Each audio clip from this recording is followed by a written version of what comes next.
Hi everyone. Welcome to the post-campaign Q&A, everybody. Yay! Woo!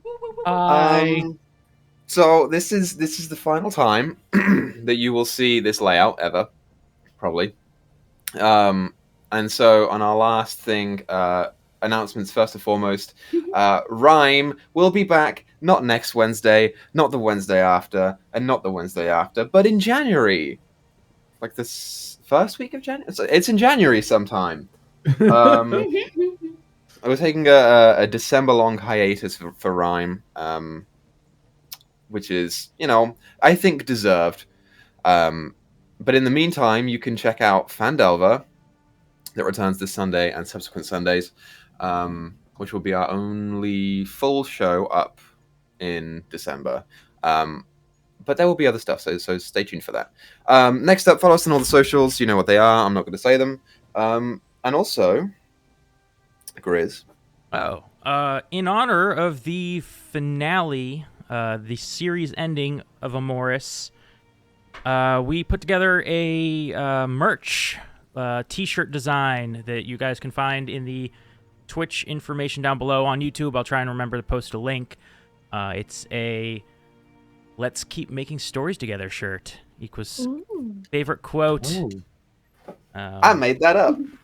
So go check it out if you guys want to support us. It's on Redbubble, and go ahead and pick up a shirt or a hat or something. Yeah. That's it, right? That's There's it. nothing else? Okay, so that's it. So we don't have any other announcements. There's no previously on Emoris.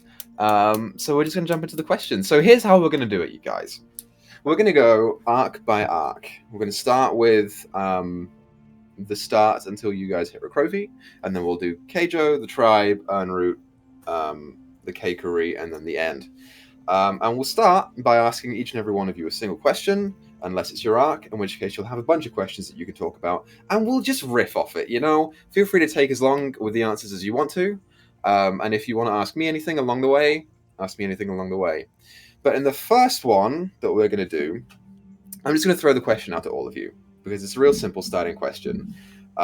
When you first arrived in the pit, and you first saw each other's characters. Now, we did session zeros, and so Thyra and Isabel were acquainted with each other, as were Alakian, Free, and Wade. But I want to know, when you first saw each other in the pit, or before, what did you think about other people's characters? And who did you like the most or the least, straight off the bat? Let's get spicy.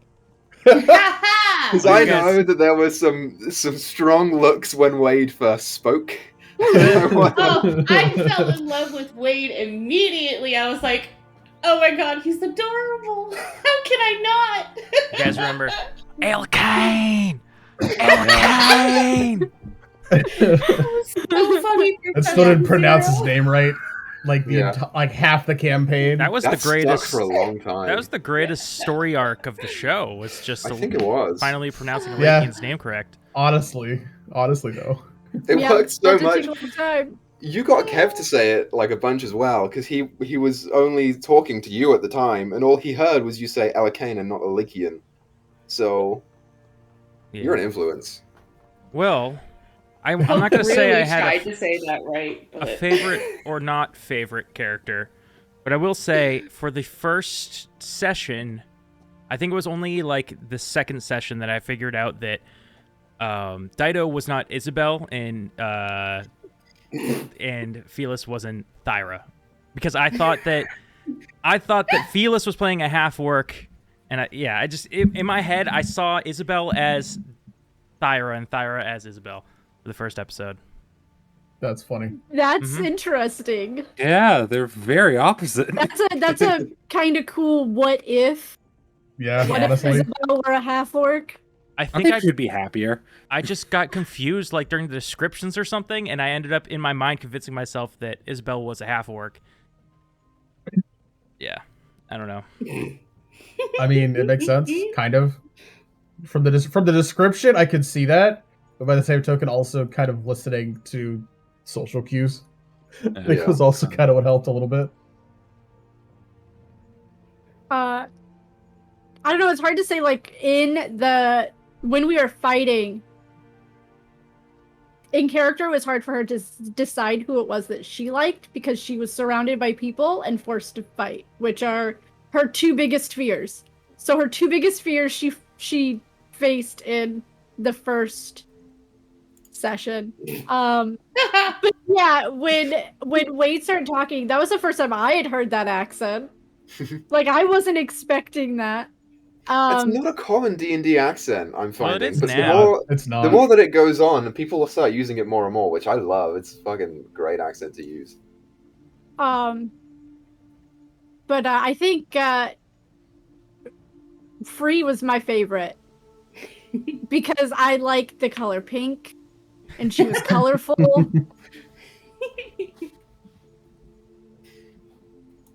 Cool. Thank you.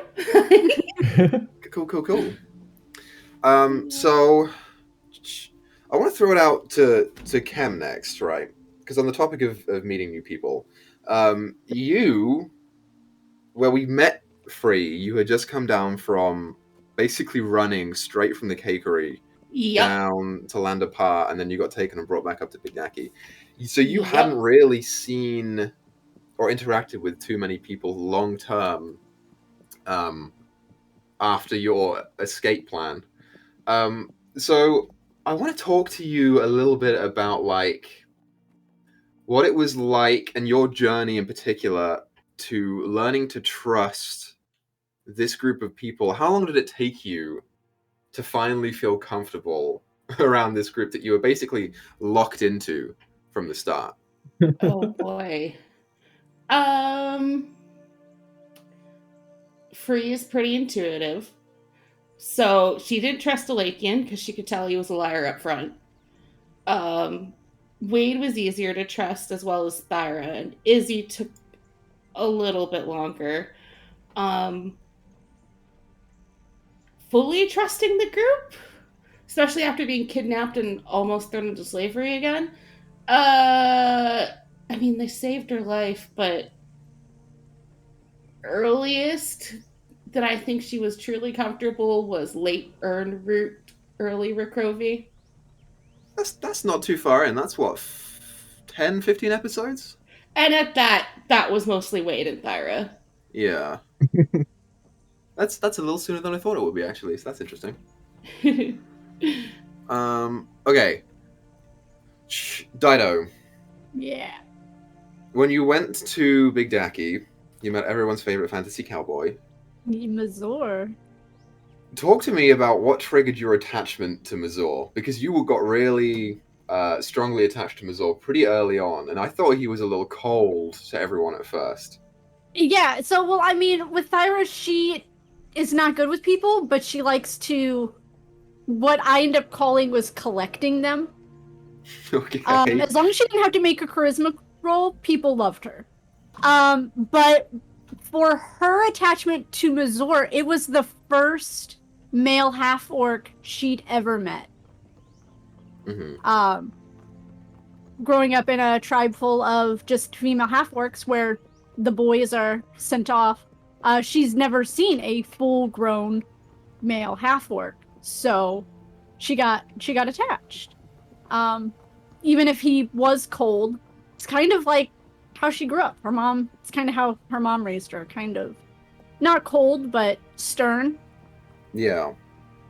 So it just made sense for her to get really attached to something that linked to her goals, because she knew that she eventually wanted to start bringing men back into the tribe. Even back Is that then. why you kept sending him letters throughout the campaign as well? No, I think that was partly because Big Dacky's what brought the goats together, and I think that's where some of us bonded. And it was to more like keeping in touch with your roots. Sure, okay. I like that. Interesting. Yeah, I guess that makes sense. Cool. Awesome. I have a note here for me, and it's to talk about the were-tiger. Yes, that's what I was about to say. Is you have Yep. to tell us Yeah, about the the were-tiger. labyrinth moon Yes, symbol 100%. tiger. Okay, so to recap the were-tiger stuff, Mazor's father had dealt with werewolves in the past before he died, and he wrote about it in his journal, which Thyra discovered. And then they basically died down, and then they researched. So this is what happened. That were-tiger had been around and had been the one to originally fight Mazor's father. He was not killed, evidently, and instead he fled underground, where he continued his research. His walls of his lair and his skin were covered in this maze-like pattern, if you remember. These very thick black lines that etched into a maze. And the reason for that was because he was, and the werewolf party really was secretly a cult to one particular demon lord called Baphomet. And the idea would be that if you didn't fucking snipe him in the back of the head before he had a chance to talk, he would tell you about the cults, maybe try and indoctrinate you into it. And in doing so, you would have potentially leaned more into discovering more about demonology and devils, probably through the use of one Miss Madeline Moon, which would have changed the trajectory to put the cakery stuff pretty much first or second. And then that would have changed everything else. And we didn't do that, partly because that didn't happen. And I really wanted to put the cakery stuff early on because I wanted Free to sort of develop her sense of calm and trust with everyone a little sooner. And I figured the way to do that was to help rid her, quite literally, of her demons. But also, Wade's stuff was kind of a ticking clock a little bit with Zephiva, so it kind of just made sense for that. But yeah, that was pretty much the story with the were-tiger. It would have changed a lot. It would have introduced Madeline a lot earlier, which also would have introduced the echelon a lot earlier as well.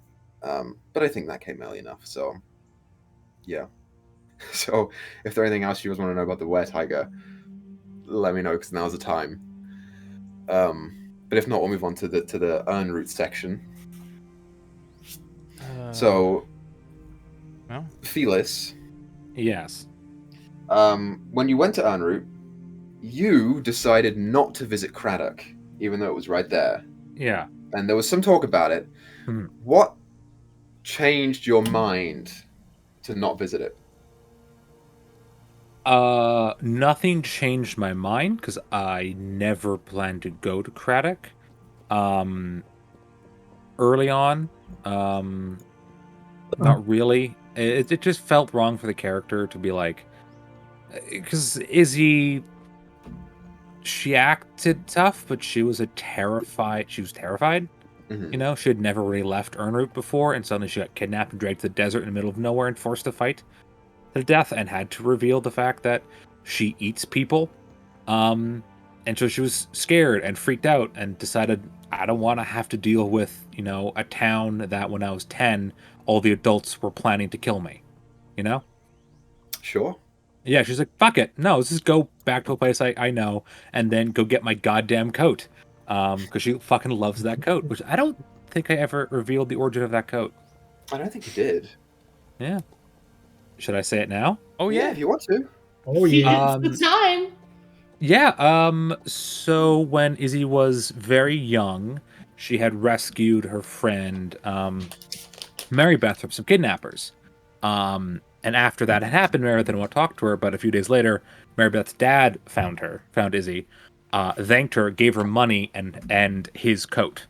It was like, because it was near winter, it's like, here's my coat, here's some money. And she, so she was very attached to that, because that was the first really good thing she ever did. Nice. Yeah. Okay, Esprit.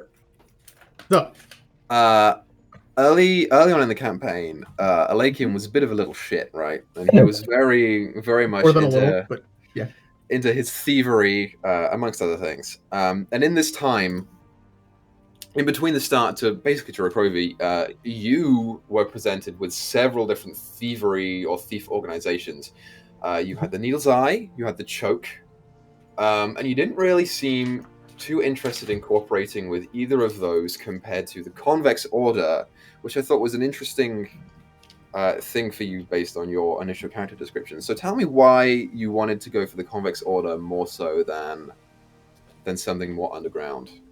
The main reason being was there's a couple reasons for it. The first one being that he felt like with his past experience with the Thieves Guild that kind of trained him initially was that he would be more used there as far as like used as in they're getting more out of it than he is. But for the Convex Order, the way I was looking at it was there was an opportunity for him to get something out of it as well. Right. As far as proper training or information or lodging in like big cities, stuff like that. And it was also an excuse for you to go out on missions and do shady shit and be paid for it and like be Also in the that, law. yes. Also that. Okay, Griz, I've got 2 questions for you before we're going to move on. Mhm. The first and foremost is when you hit Rokrovi, you had your first encounter with the love of my life, Asmin. Talk to me about what it was like to meet Asmin for the first time, especially after you and I put a fair amount of work into your backstory, and you were talking to Kev about it for so long, and having to hide your secret, slight attraction to her. And tell me if it met up with your /Wade's expectations? Oh, dude, it definitely was. It met my expectations for sure. It was such a fun thing to role play, having to like keep a secret from somebody who just can flat out read your mind at any given time, and try and keep something. It's just such an innocent thing, but it fit Wade's character. It's kind of like a goofy, innocent thing that he was trying to hide from his best friend, that he had a crush on his sister. It's just this most small bayou town thing I could think of, That like happens so often in real life too, especially with teenagers. Like when you're a teenager and you find you have a crush on like a friend that you shouldn't do, and it's gonna hurt your friend's feelings. Mm-hmm. It's one of my favorite things. Also, my next question to you is how does it feel, Griz, to have only rolled benefits on your wild magic surge table? You good. never rolled anything bad ever. Yeah, he did. He turned into a sheep one time, didn't he? I don't think I turned into a sheep, did I?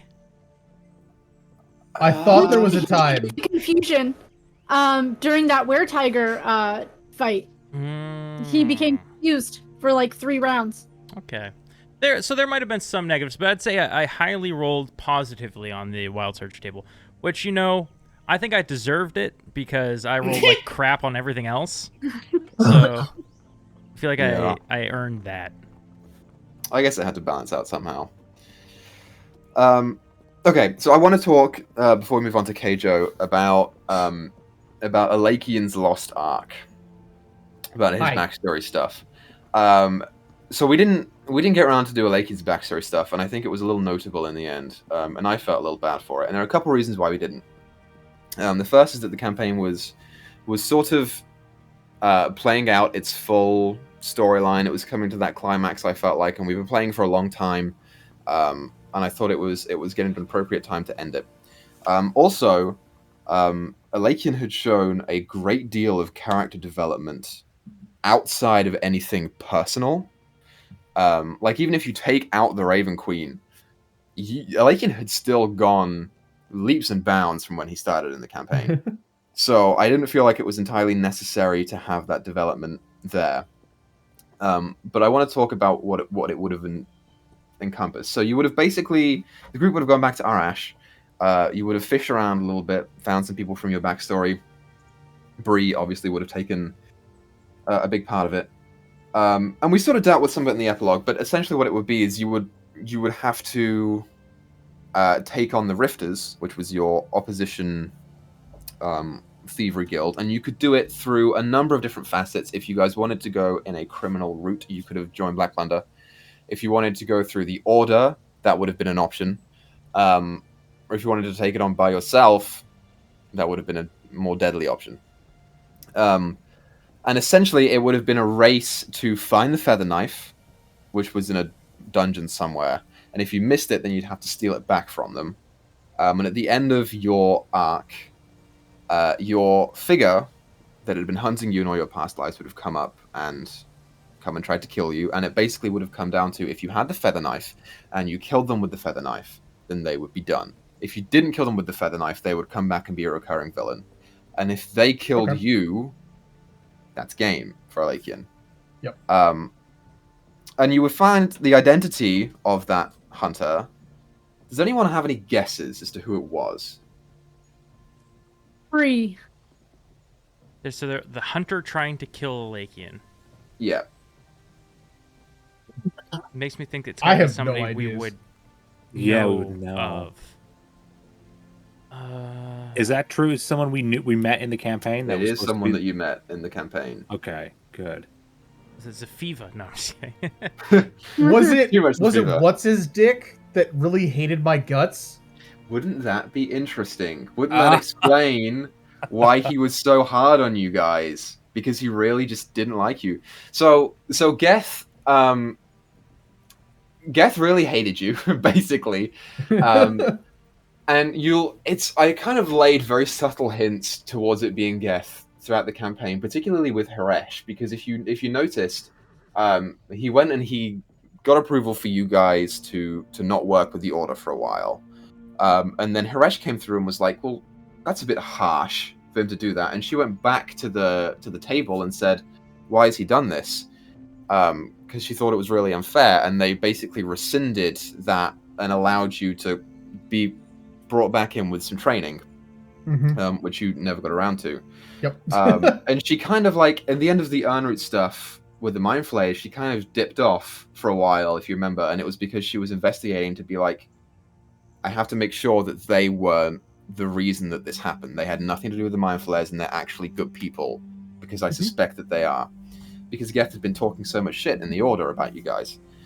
And so it was kind of like, yeah, you had an ally in Haresh, and she would have definitely backed you up, and she did back you up in a lot of that.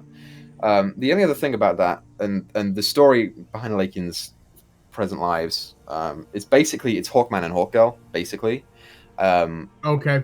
That's You what I had was gonna ask. your first life where you were just, some militia guy in the army, and you basically went and stole Geth's first life's woman, and then a tussle unfolded with the feather knife, and all three of you became immortal. The role of the third person was a little up for debate, but in my mind, I had it as Faith, who was the red tiefling from Land of Par. And for those who played in the one-shot, a little backstory on her. After you guys ended, her and Marcus attempted to go back into their relationship because they had broke up previously, and it just never worked because she didn't feel it was right until he died doing whatever he did with whatever.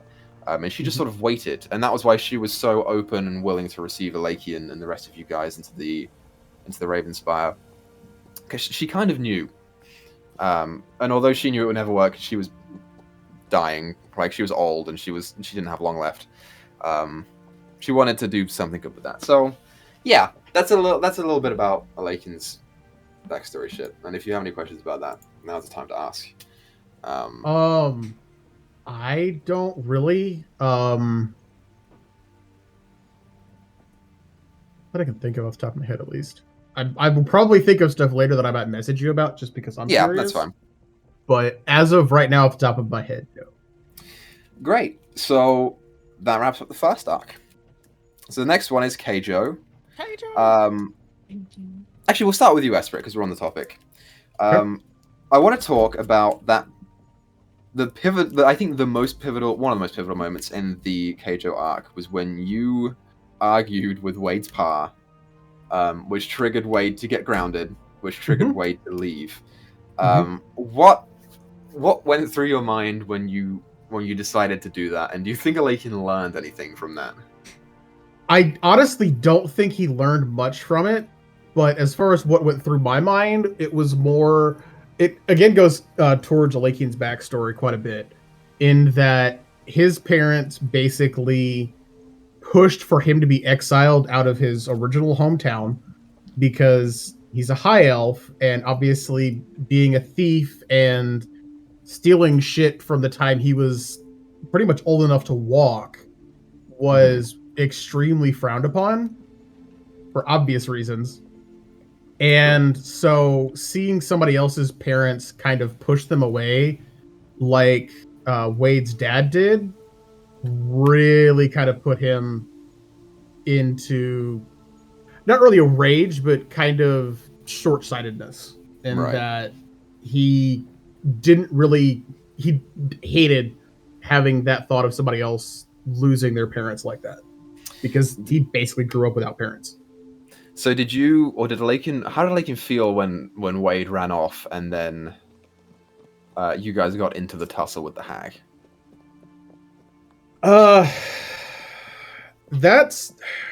It's really difficult to explain kind of the thought process. I guess probably the easiest way to put it would be not really guilty, but a little remorseful that he thought that might have been his fault, at least somewhat, because Wade was alone at that point in time because of what he did, and therefore wasn't able to talk to them about what he wanted to do, and they could have talked about it, talked it out, so forth and so on. So that brings up a funny point, because when Griz fled his house, he said, "I get in a boat and I row." And this motherfucker knew exactly what he was doing, because I took that as he's going to go to the hag and try and deal with it himself. And Griz told me afterwards, I was just going to go to the treehouse and sit there for a while. Yeah, he sure did say that. Like a liar. Yeah, like a liar. Asshole. So, really, Griz, you have no one to blame but yourself for that, because you know what you were doing. I don't believe that you didn't. A little smirk there. Yeah. Liar. Like a liar would. Dyto. When Wade made that deal with Zephyva and she left with him, you had been saying that Thyra was starting to turn into something that was worse than a bear, and then she was going to go and rampage Keijo. What was that about? So at that point, this was early on, so still at this point in the campaign, I rolled wisdom saves whether she raged or not. And she couldn't end her rage early.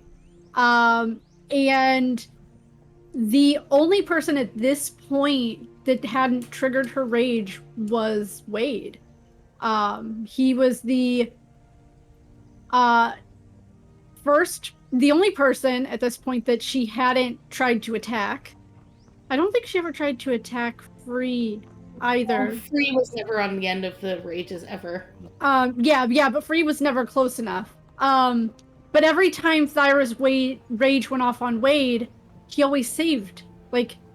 He always was able to get her to calm down. So she was afraid that without him around, and she was in a town that what happened 3 years ago would happen again.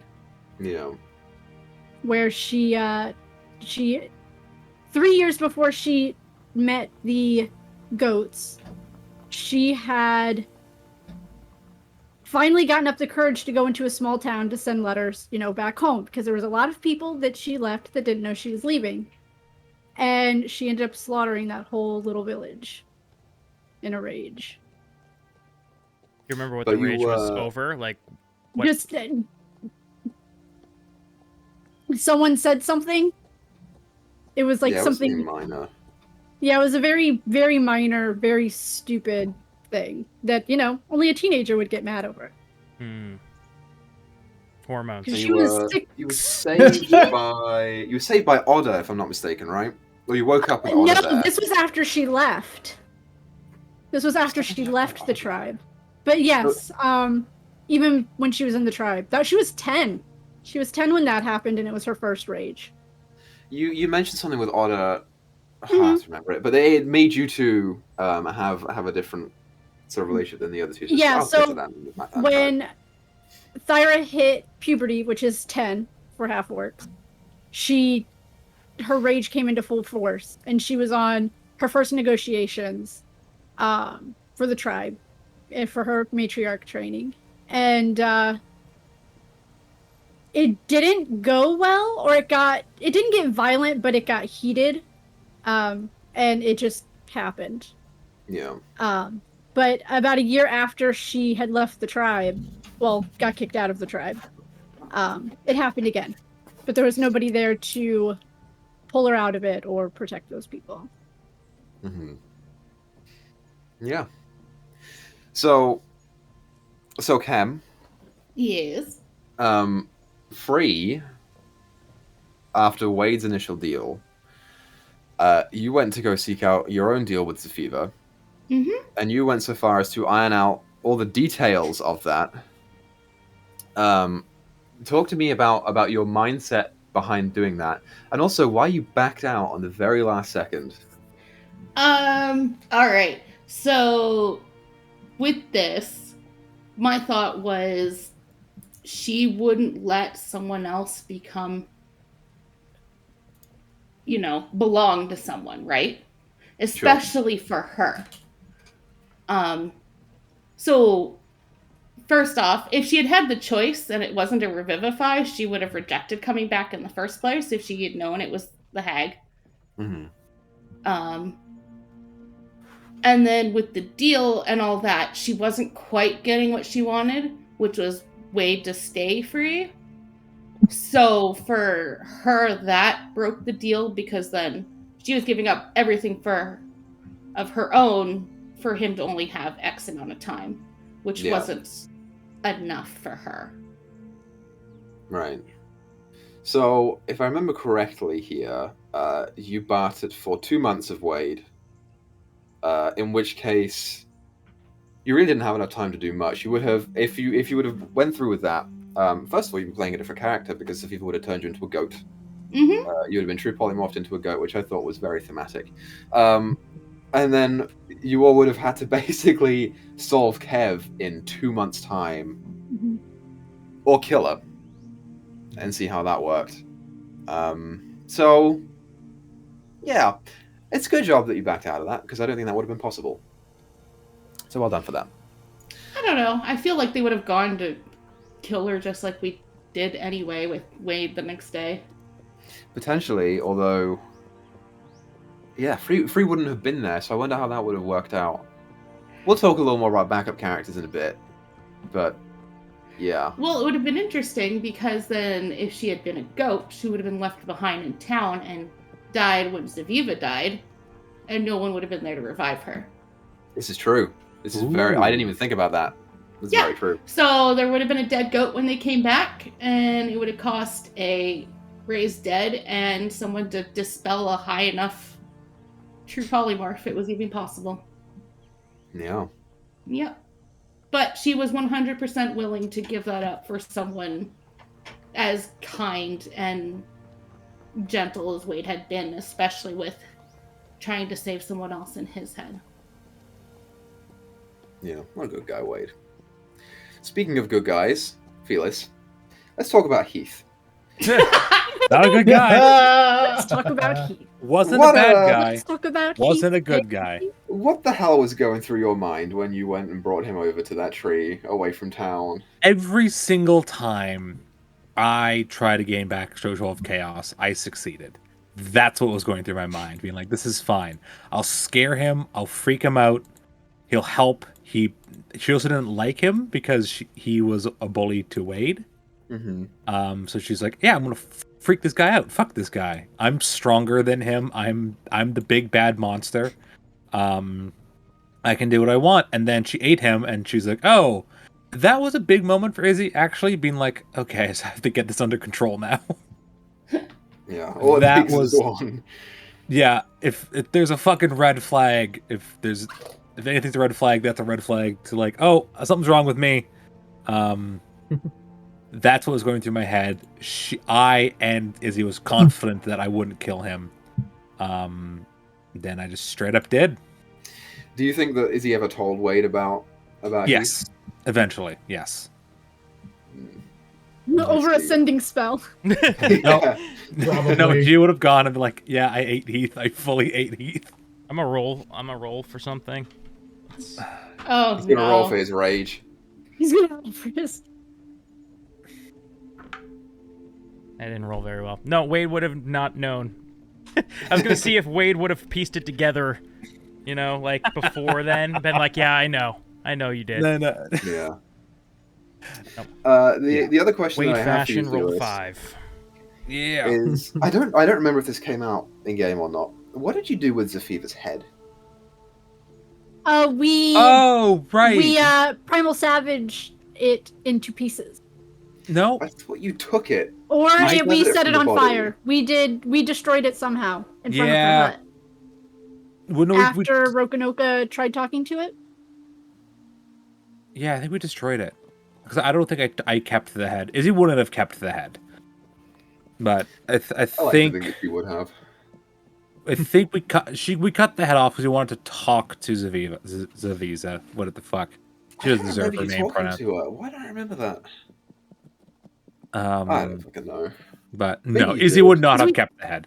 We did it outside of Rokonoka's tent. I'll have to go back and rewatch that. I think it was too destroyed. I think we rolled that it was too maybe. destroyed. Because Wade threw a fireball in her mouth. That Yeah. might have been what happened. And then we just like, and then threw it in the swamp or something, or burned it. Yeah. Who says it was fire? I'm pretty sure it was fire. It was either it got ripped to shreds by Thyra or it was set on fire. It was one of those two. Well, more you know. All right, Griz. A bunch of questions for you. First and foremost, how do you feel about your arc being first out of everyone's? I don't know. I didn't expect it. I didn't expect the group to latch on to Kev as hard as they did. That was surprising to me. Like everybody immediately was like, "Yeah, we gotta save Kev." I was like, "Okay, he's kind of like insignificant. You sure we can do this later?" Like Wade was pushing for it, but me as Griz, I was like, "Are you sure, guys? Like, you know, other stuff seems more important."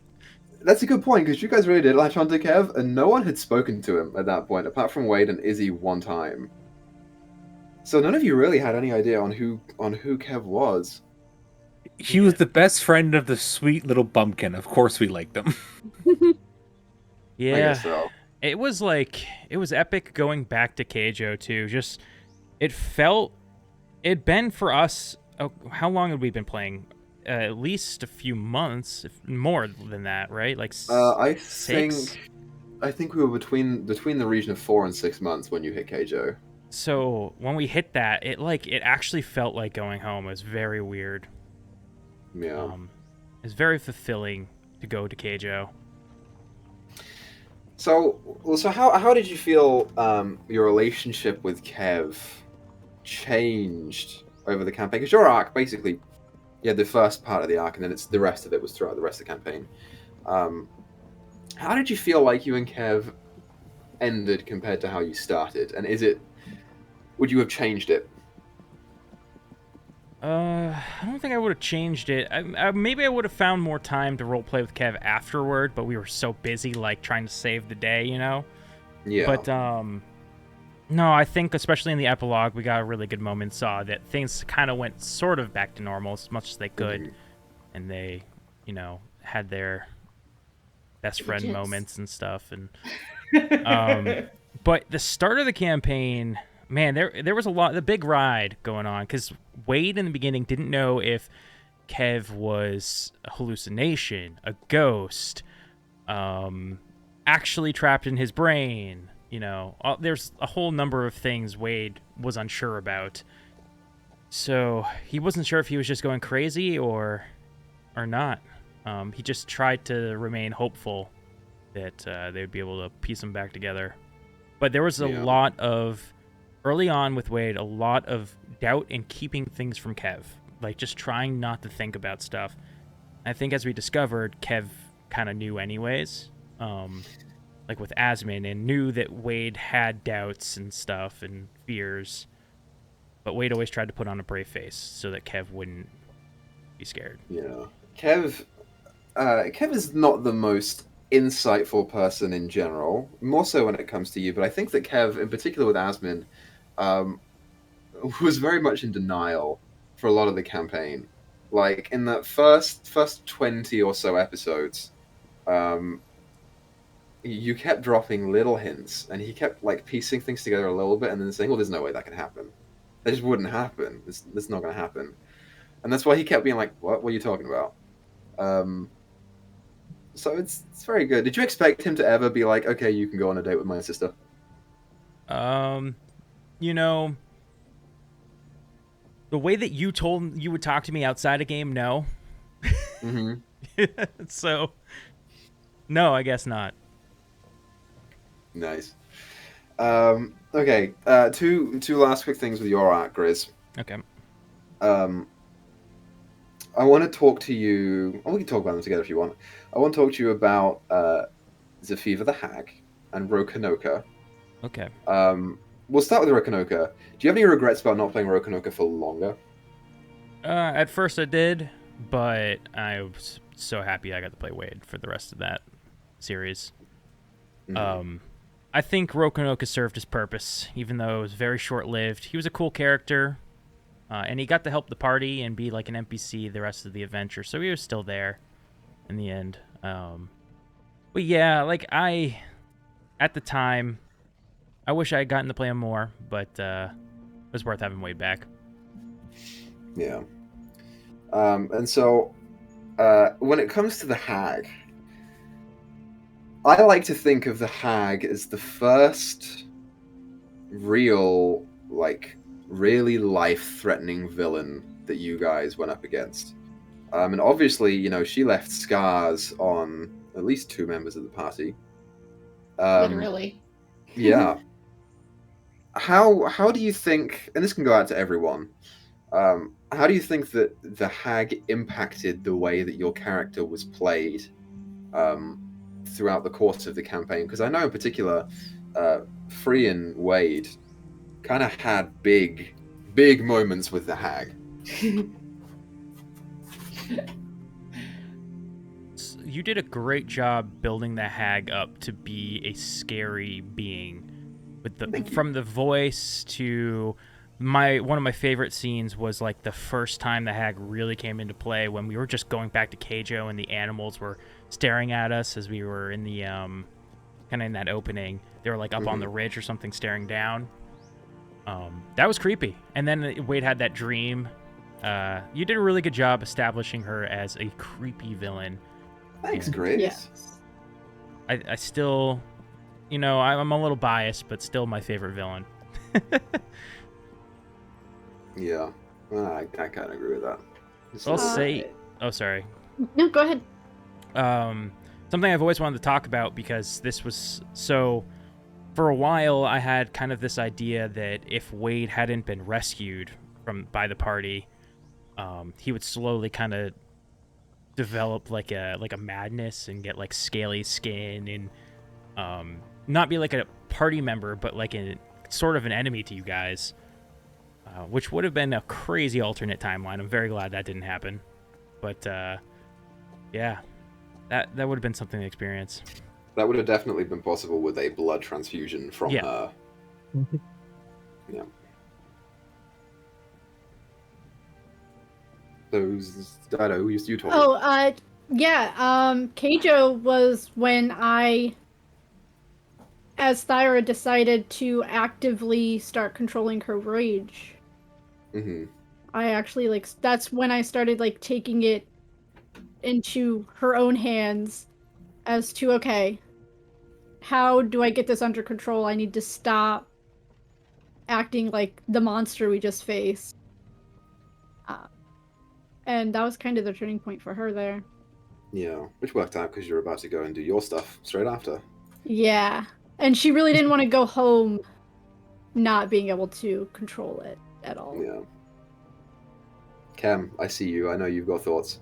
Oh, yeah. I mean, Keijo and the hag did so much for her. Like meeting parents that were actually parents. And after what happened to Wade and that, she left them a letter, which was really important to her character, promising to keep him safe and, try and live her renewed life as she should. And then, of course, the hag just messing with her poor mind and taking people from her was just...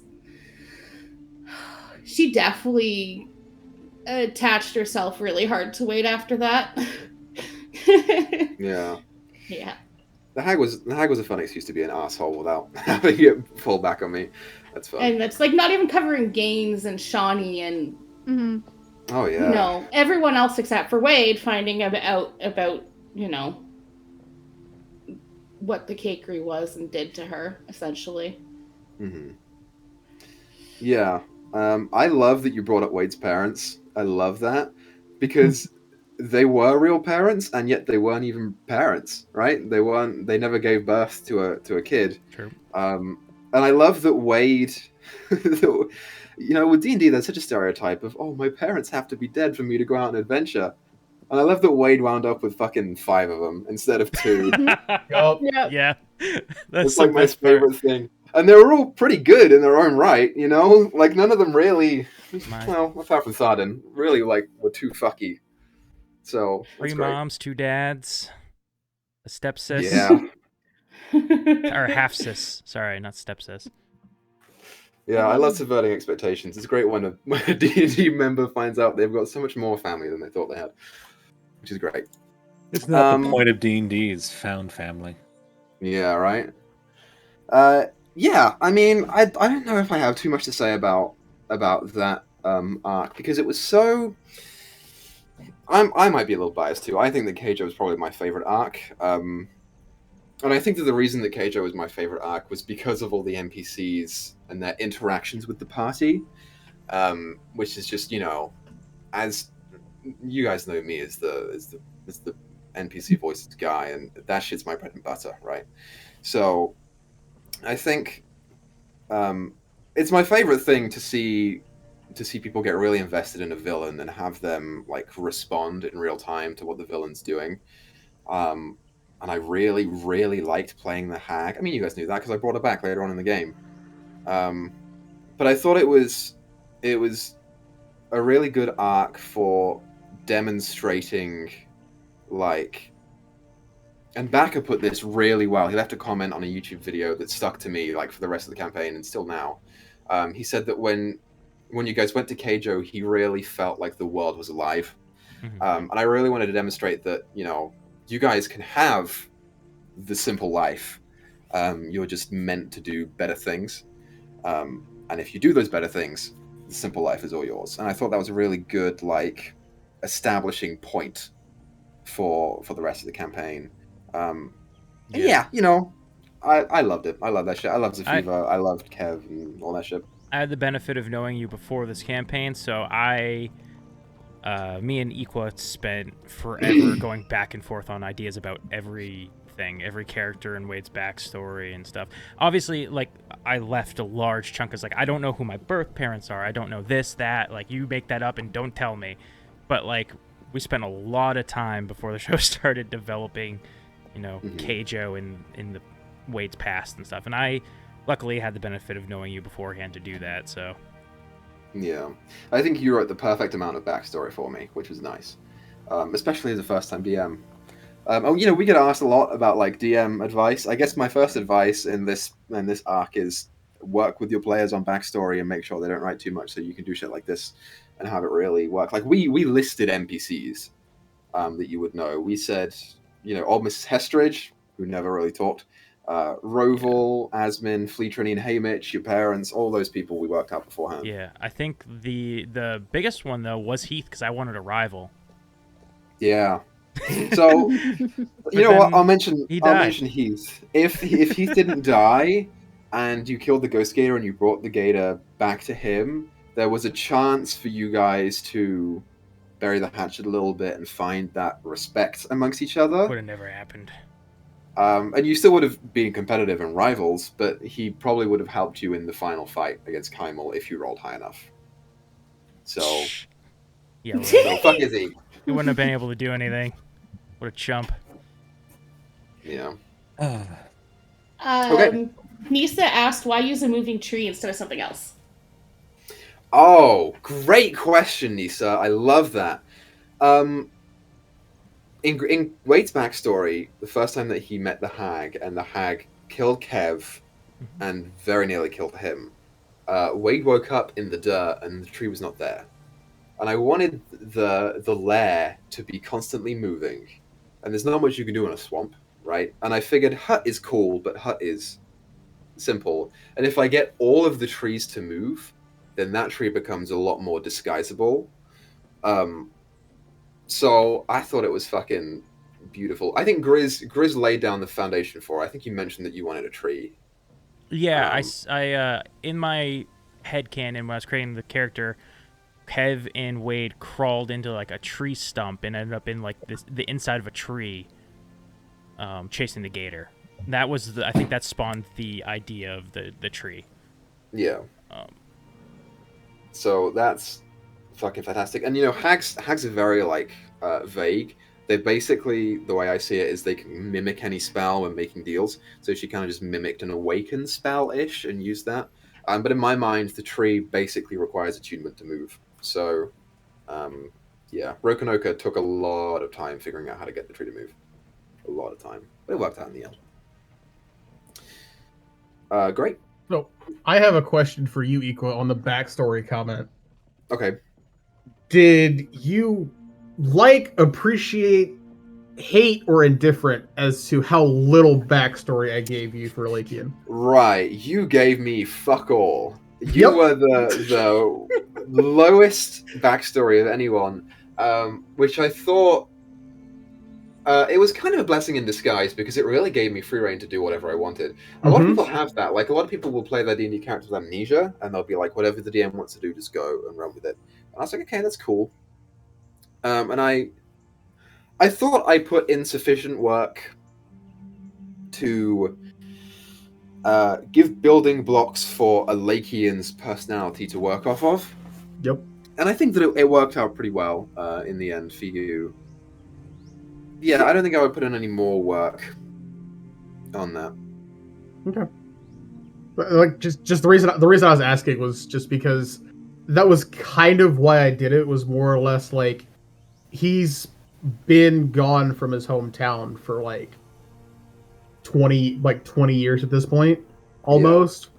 Yeah. And so it was kind of one of those things where it didn't really matter too much to him, at least.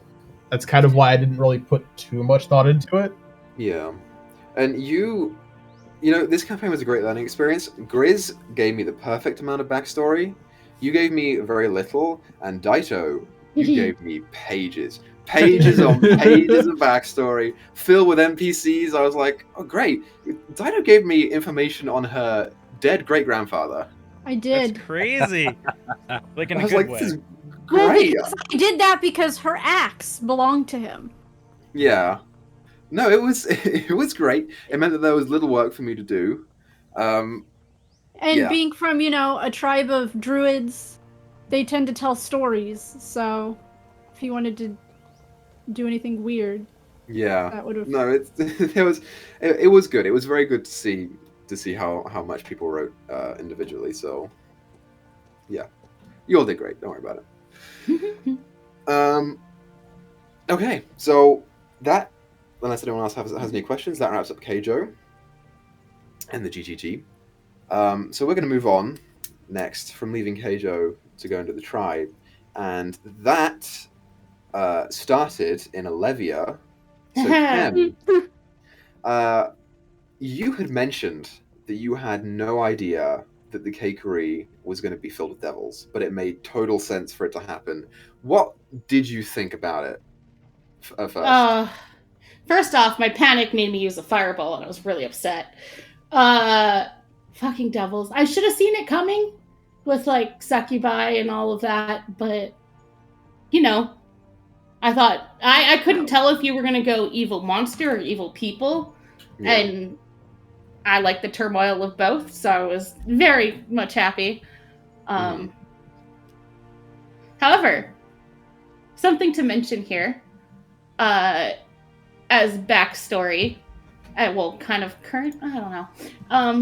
So that moment with Agatha and the darkness and Wade stepping forward and offering his hand is when she realized she was falling for him. Just so you know. Oh, I don't know why I did the sleep thing. So, yeah, that led to realizations. That engagement with Agatha in the tavern was kind of like one of those things where I went in and I was like, oh yeah, this is going to be so cool. And the way that she ended up talking and playing, she like wasn't very cool, but she definitely got the job done. Like her only thing was to get you isolated and alone so she could try and steal you away. She got you there. She just didn't do it very gracefully. She just had to keep like mentioning different triggers and hope that you would come in, and she was lying through her teeth the whole time. So, yeah. Oh yeah, like the whole thing about moon cycles and that. I'm like, oh no, now she has to talk to her. Fuck my life. Yeah. Izzy. While you were in Olivia, you went and talked to another one of my favorite NPCs, who was a large red-headed furbolg, who owned a shop. Yeah. Who sold you some fantasy weed. Yeah, it was great. Why did you never smoke the fantasy weed? I just kept forgetting. I just kept forgetting to do it, and then I remembered, and I'm like, that weed's stale. It's been too long. That weed isn't good anymore. So when we first started playing all the way back in Big Dacky, someone, it was either you or Esprit, mentioned to me that you were potentially going to look for drugs. So I had to make up names for drugs, and I ultimately came down to two names for two different drugs. And I don't know very much about drugs, so I went with the light stuff and the hard stuff. I called the light stuff Jard, that was what you had, and the hard stuff was called Star Silt, which I never really wanted to implement too much anyway. So that's what you got. I think it kind of, if I'm not mistaken, you managed to do it once when you actually went back to Craddock with your friends when they stole Alakian's flask. Probably, yeah. So it kind of worked out. Mm-hmm. I'm going to circle back to you in a bit. Sure thing. But while I was staying in Olivia, Alakian, talk me through the heist that you pulled on the dickhead shopkeeper, and why you stopped halfway through.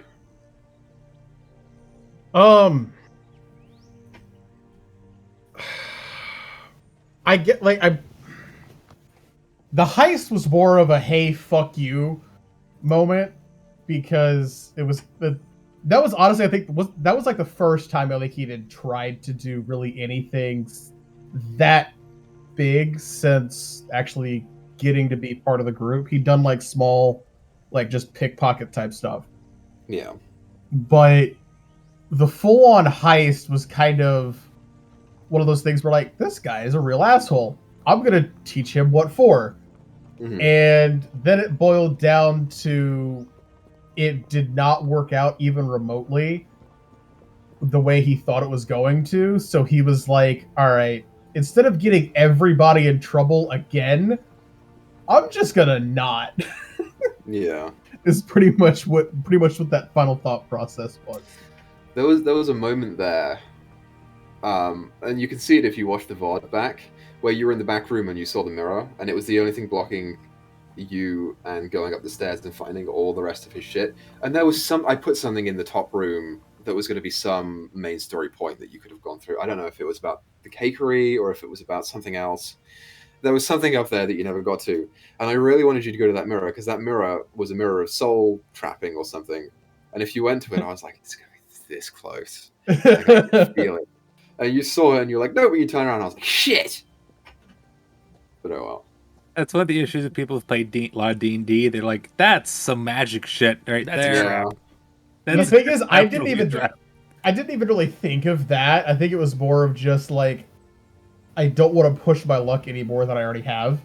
Yeah. I think is I the get main that. thing. Because it didn't even That's cross my bait. mind that would have been a trap. But yeah. Yeah. We'll stick with you for your second part of the question as we move on to the tribe. How did it feel for Lakian to be the charmer in the group, in the tribe? Because you had Oda kind of wrapped up in you for a little bit. And Kiva was also... she wasn't attracted to you, but she was like, you know, she had some fun with you. Took notice, yeah. Honestly, I think it was more comical than anything because that was not what Alikit was going for there. Especially considering he kind of had inklings as to what went on with Thyra and how she'd explain things to them a little bit. Mm-hmm. And so I think it was kind of those things where he was more taken aback as to what was going on. But he also understood that he's probably one of the first males that they've actually taken notice of in a while. Yeah. So Oda in particular kind of got a little wrapped up in you. First and foremost, I try and put a lot of work into each and every NPC. Oda was very much attracted to the sense of adventure, of getting away and running and doing her own thing. And she had she was very interested in stars. And you had mentioned talking about stars and following stars and things like that. Dyto, you had talked to Oda about, because you had sussed out pretty quick that she was kind of like interested. Yeah. What did Thyra think about that? If Alakian would have went anywhere near her, Thyra would have killed him. Straight up. Sure. and he also knew that. Straight up, no pussyfooting around it. If Alakian would have gotten too close, she would have killed him. How does That it make was you funny. feel knowing that you were Oda's rebellious phase? Right? Yeah, honestly, you were. That's funny. Yeah, when it comes to Thyra's sisters, no. She puts it all on the line. Literally. And see, I think it was more so Esprit than Alakian realizing that of like, oh hey, big sister, you know her really well. This isn't gonna She's end well. kicked your ass more than once. Yeah. It was 100% what went through Esprit's mind more so than Alakian's. Yeah, because Thyra would not have let Alakian drag Ada. It's one thing to want adventure, but the kind of adventure that Alakian would offer, she would not let her sister get into that kind of trouble. Right. My next question is for Griz and also for Chem, a little bit as well. There was a large kerfuffle around the Brothers of the Lost, which drove the two of you very nearly to completely leave the group. I want to talk about why that happened, and if you had backup characters, who were they? So You want me Go to wild. talk about the backup character idea that I had? Sure. I was trying to convince Chem that if Wade and Free at the time had left, that we should play some just real evil characters, just so evil, and we were gonna just stab everybody in the back. no survivors. Oops. That would have been fun, but also I'm glad that didn't happen. What was the question about the other part of the question about the About what drove you to want to leave? Oh boy. Because my next DM tip is going to be about party conflict. So Yeah. There was just a lot from her point of view. Like, I mean, self-defense and all that, but we literally went there to talk to these people. and then it starts into a fight. So then they start arguing about what to do with these people, and then at the end of the fight, when they have them all knocked out, people want to kill them, people want to bring them back, and Freya just had enough. She's like, we literally came here to talk, we ended up fighting and killing one of them. What the fuck is wrong with us? So then when Wade, who she was starting to realize she had feeling for, asked her to run away, she was like, fuck, yeah, sure. At least I can help you, and you can help me, and we'll do it peacefully as much as we can. And I mean, that was a big thing for both of them. They weren't total pacifists, at least, but like enough so that, hey, these are, people. We can talk to people. I think what on top of that, it was kind of just like, I think it felt like for Wade, at least, Wade always saw the best in people, but like there was a lot of bad experiences that had built up to that moment of him wanting to leave this group. Like maybe this group is a little too chaotic for me. Like the murder, like when we killed our captive, what he had it coming. Our slave captive guy. Oh, Visha? Visha. Yeah. Yep. And like Free literally drank herself into a stupor. We had a lot of build-up moments so eventually I think that was like the last straw for Wade. He was like my voice isn't being heard. I don't want to be just blindly killing these people that I thought were innocent, and so he had enough. Yeah. Right. I think that's what was kind of going on with Wade. Right. So that leads me into some of Thyra's stuff, because Thyra, you were asked to take a leadership position by your mother, and I thought you did pretty well with what you had been given. I thought, but considering she doesn't know ask what the you- fuck she's doing, she did pretty well. She had never Yeah. taken a leadership role ever in any decision in the group. So I wanted to ask you what it was like to take on that leadership role and how hard it was to wrangle these fuckers. As you could see, it was really hard because Isabel decided to go off on her own anyways and not follow the plan, which caused someone to die. Yep. I fully blanked out. This is a little behind the thing. I fully disassociated for like 3 minutes during that conversation and remembered none of the plan. I'm just like, they're attacking now. God. And so I also forgot you couldn't do non-lethal damage with long-range attack. Yeah, that was a point that I remembered, is that you were like, I'm going to shoot now, just blast them. Like, okay, great, go for it. And then I was like, by the way, it kills. Yeah, I'm like, fuck. Because the plan going in was for us to stay back while they figured out what was going on the cliff. And then when they came back, we would try to sneak in and just gather up as many as we could, alive or unconscious. And then it's like, where's Izzy? And then there's a spell going off and someone's dead. Yeah. And then, of course, a fight ensued and plans changed. Yeah. Look, I want to say, I feel like, I know we had some rough moments, but I feel like everything at the end really worked out. So. No, yeah. We all ended on in a good place in the campaign, I think, for sure. Yeah, but I was expecting like resistance or deflection in that plan from Alakian, not Isabel. At that point in the campaign. Yeah. Again, I will say, Izzy was like, yep, go ahead, let's do it. I forgot what the new plan was. And I'm like, I thought it was an older plan we had sort of agreed on. Then again, I fully blanked. Like I don't remember that part of the conversation at all. Like now.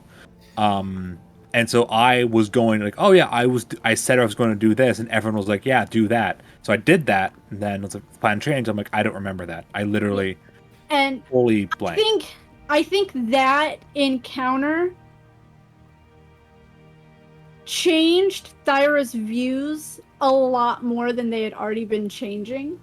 Yeah. Because she went into that under the impression, told by her mother, that they had already tried diplomatic means. And they did not work.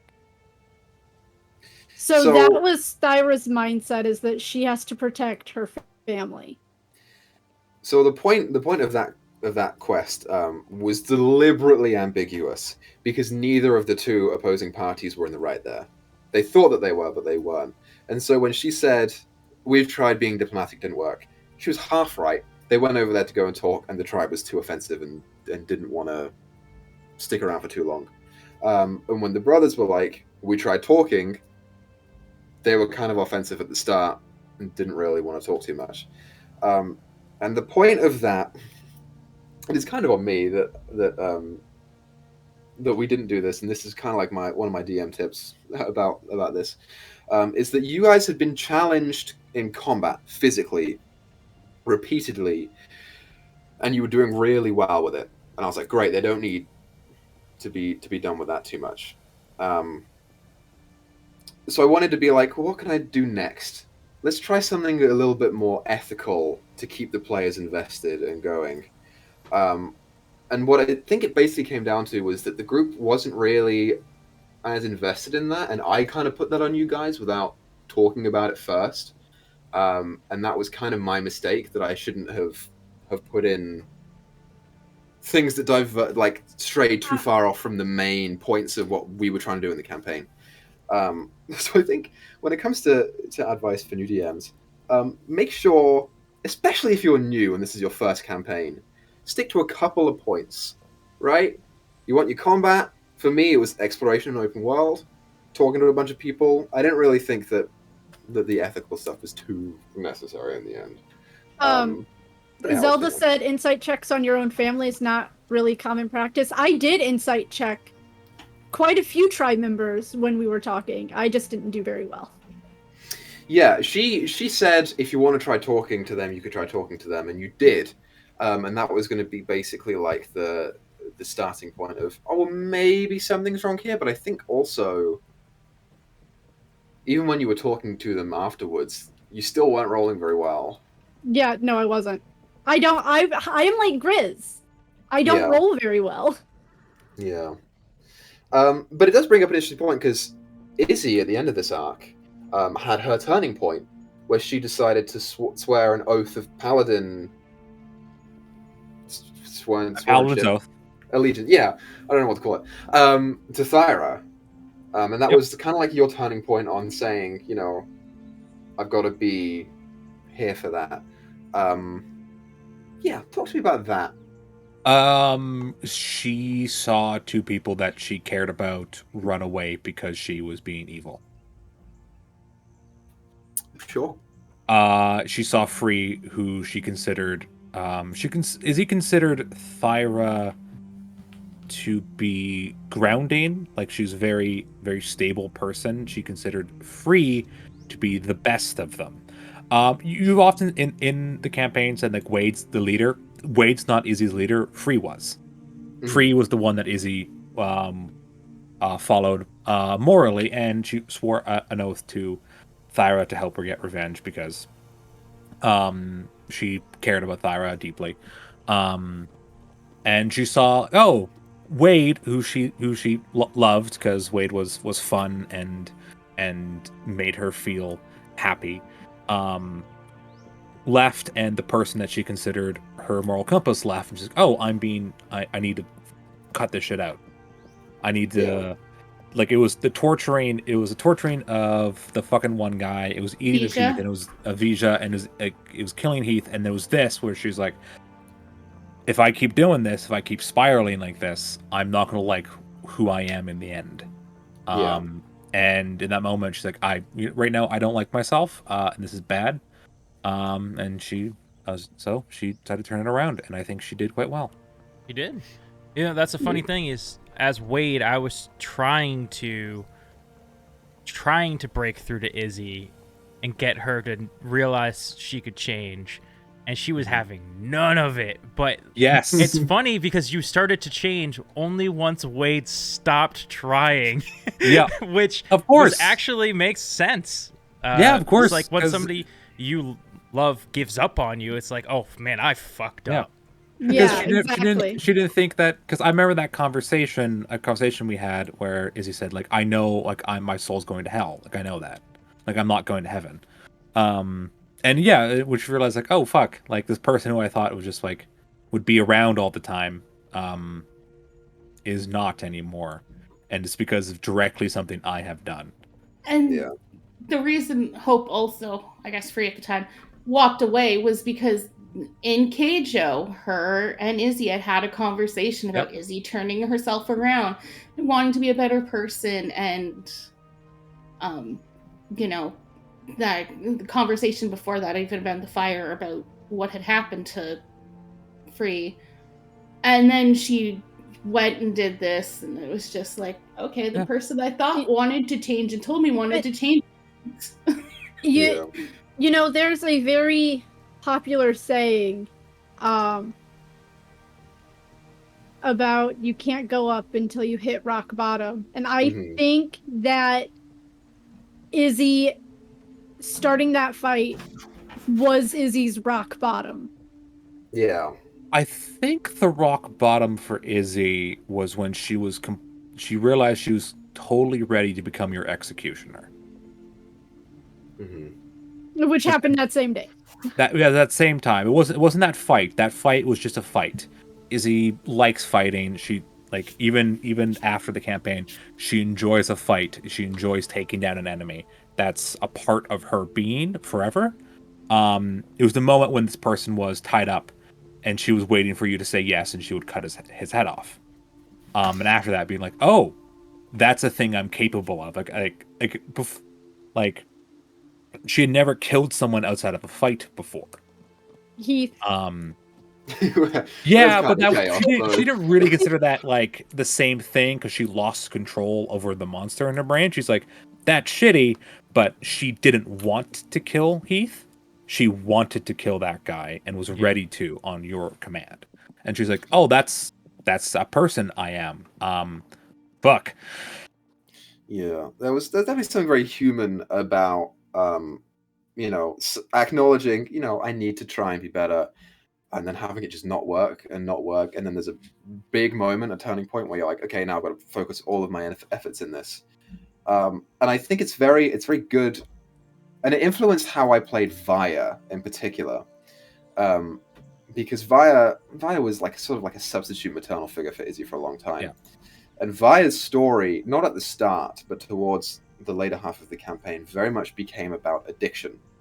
And how, she had been addicted to a number of things in her life, including her pipe smoking and, doing what she did. And then eventually she became addicted to the tadpole in her brain, which killed her.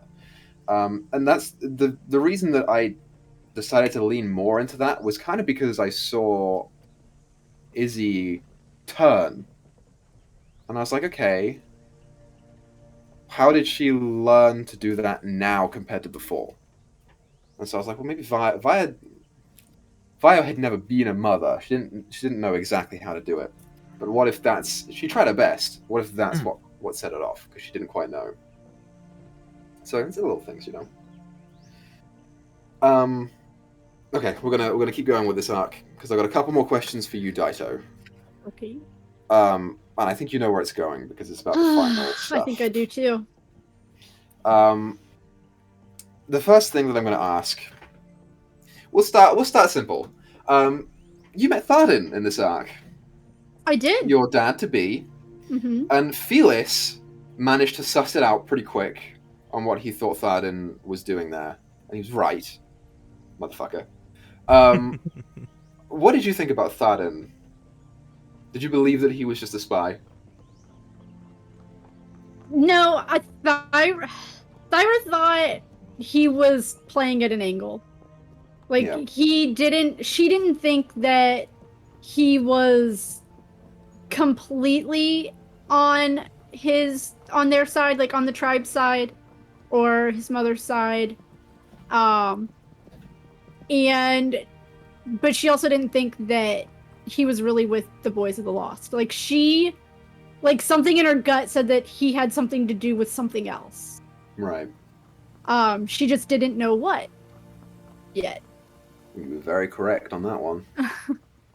But yeah, that's what Thyra was thinking. That's why when she wanted to talk about some of the things that she had discovered on her travels, she didn't want him there. She doesn't know this guy.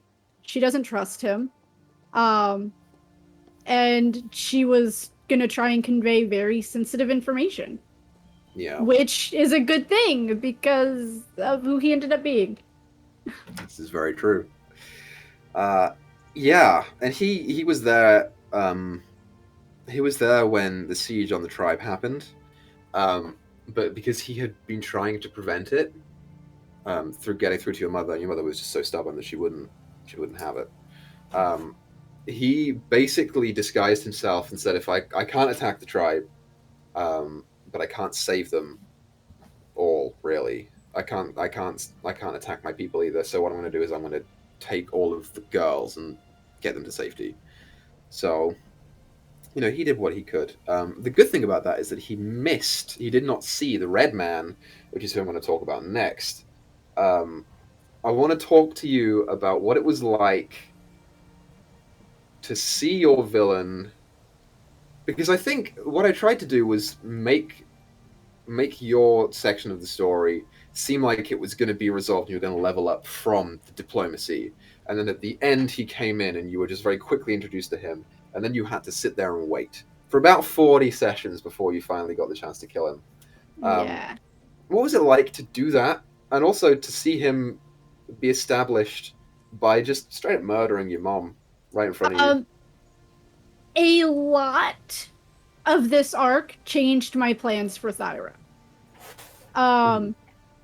Because I had given her the inheritor background, which means at some point she's going to have an object that other people are going to want, and she has to protect it. I had no idea it was going to be the orb. That's not what in my head I thought it was going to be. So when it came up for a third time at this point, I was like, okay, this is my mother is literally giving me this. This is gonna. You got given a MacGuffin. Yeah. When I'd opened it and I'd realized what it was, I had decided that, okay, we know 3 exist. My plan eventually for Thyra was for her to not only control her rage, but get rid of it completely. Yeah. And my thought when I found that orb was, okay, as they get destroyed, it'll go away. When just later, the red man appears. And that was her nemesis. She was always going to have that little bit of rage, as long as he was alive. And she was too. Especially after she had to stand there and watch him kill her mom and get the orb. The only saving grace out of that was that Isolde was able to get out safely. Yeah. And that was really mostly because of you guys. Yeah. I thought it was very, very good that was able to be, at least her was able to be rectified. That was also the point I decided Thyra was going to go straight druid from here on out. Because she was 1 level away from being able to tidal wave all of those elementals. Mm-hmm. And solve all of her problems. Well, not all of her problems, but the burning part. Right. No, yeah, absolutely. And then it had to fester. And he kept coming up. I really, really liked Mildreth as a character, and this is, I guess, a little backstory on me. I moved to America ending of 2018, and we started playing like midway through 2019, I think. I can't remember. Did we play? No, we played at the start of 2019. It was January we started playing. So it must have been the start of 2020. 2020, yes, that was 2020. You started 2020 because I suddenly was out of a job and did nothing but D&D for two years and went crazy in a basement. Right? Yeah. So I moved to America then, and just before we played Emoris. I was in a Waterdeep game with Griz. And on the very final session of that Waterdeep game, like as we were wrapping up, I got a text from my brother that said that my mom died. And we have been like 3 episodes into Emoris or something. And so in the subsequent months, we were dealing with grief and whatever, and I didn't get to see her at the end, and I didn't get to go to a funeral because of COVID. And so when the opportunity came around for me to do Mildrith, and Dyto had written, she's very stern, not very loving, kind of standoffish. I was like, this like embodies my mom completely. Like we weren't really friends too much. So it was really kind of passionate for me to get her right. And to put her in a light where she was, strong and triumphant, and she did her work, right? She did her job, and she was a really good character, but she just got outmatched by like a stronger opponent. And I thought it was very important for you to try and get the chance to take on that opponent afterwards. Mm-hmm. And I was really lucky that you were the one who got the final blow, because it was very close that you didn't.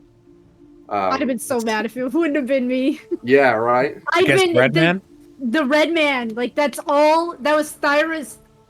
That was as soon as when she woke up from being unconscious, after he had killed her, like, she was ready to go again. Like, 2 hit points, burned, no clothes. She was just ready to go after him. He was her driving force the rest of the way. Without him, until she figured out who her father was, she might not have cared as much about Kaimul. Yeah. Mm-hmm. Which is totally fine. Yeah. I will say that Izzy's plan, if she had gotten the last hit, was to incapacitate him and not kill him, so Thyra could kill him. Okay. Because she was never like, I'm not taking that from Thyra. Yeah. That's very fitting. So, the point of me bringing that up was that, as my last DM tip for this arc, as a DM, put your shit in the game, because it makes for the most compelling characters and the best story. Mm-hmm. I 100% agree with that. Yeah. Like, that's not just with them. Asmin's very heavily modeled off my elder sister. Very heavily modeled. And she was great. I love Asmin's great. So, that's my tip for them. So if anyone has any more questions about the tribe, we'll move on to Izzy's shit. One thing I do want to mention, too, is with kind of what you just said, too, the thing with characters, like, putting your shit in the game could also help players as well, not necessarily just DMs. Oh yeah, absolutely. Yeah, I've always looked at D&D as kind of like a therapy session a little bit, depending on how you look at it, how you frame it. Because I actually wrote my dad into my backstory, but that Thyra didn't know, and that he cursed her as a child.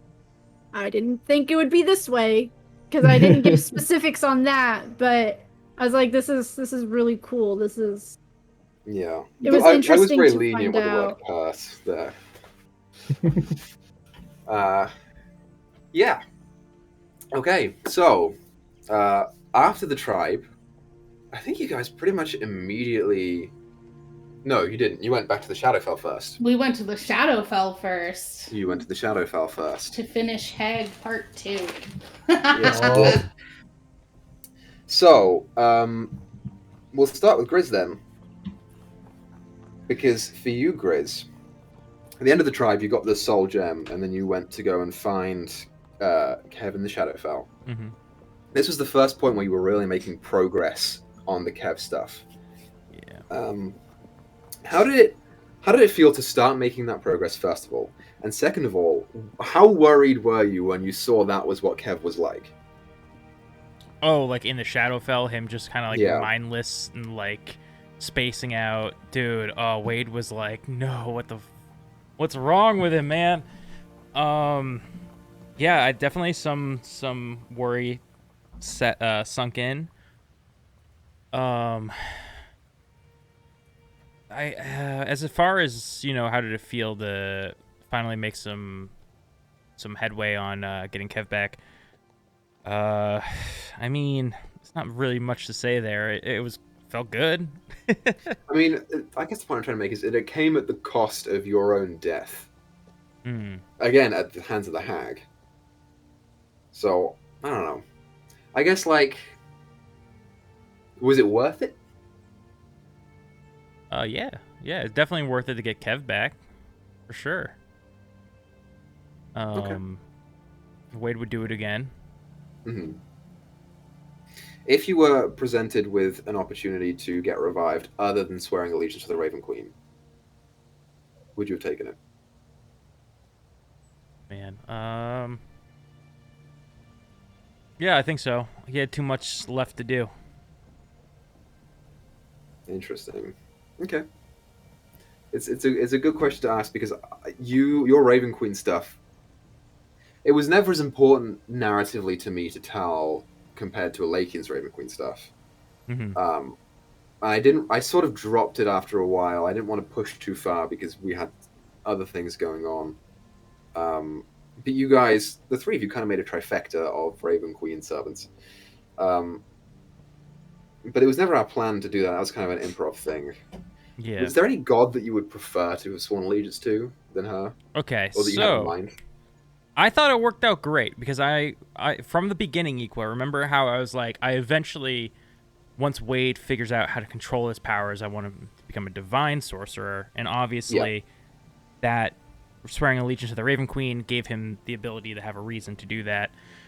So she gave him a new way of channeling his power, become a divine sorcerer.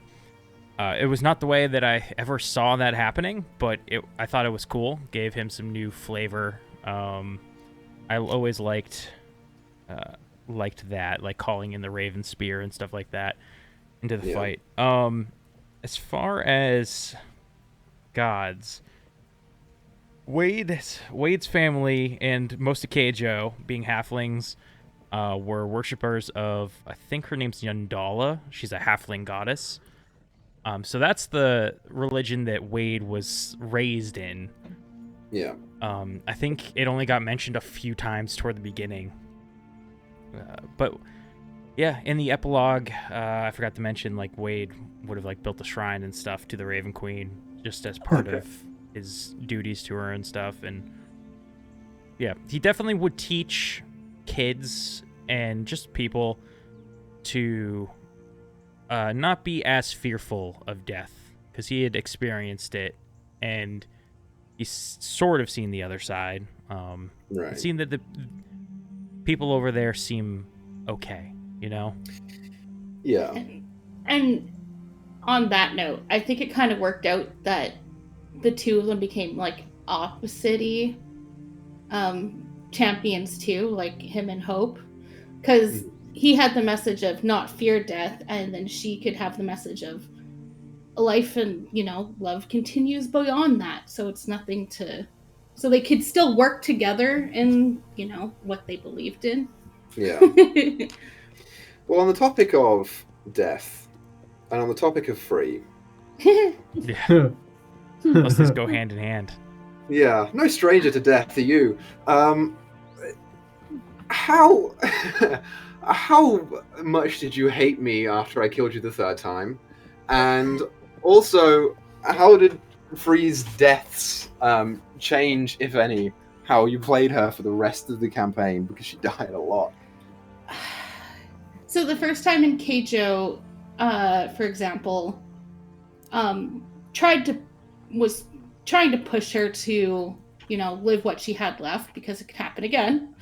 And then she saw Wade die, and she was willing to become that servant of the Raven Queen for him.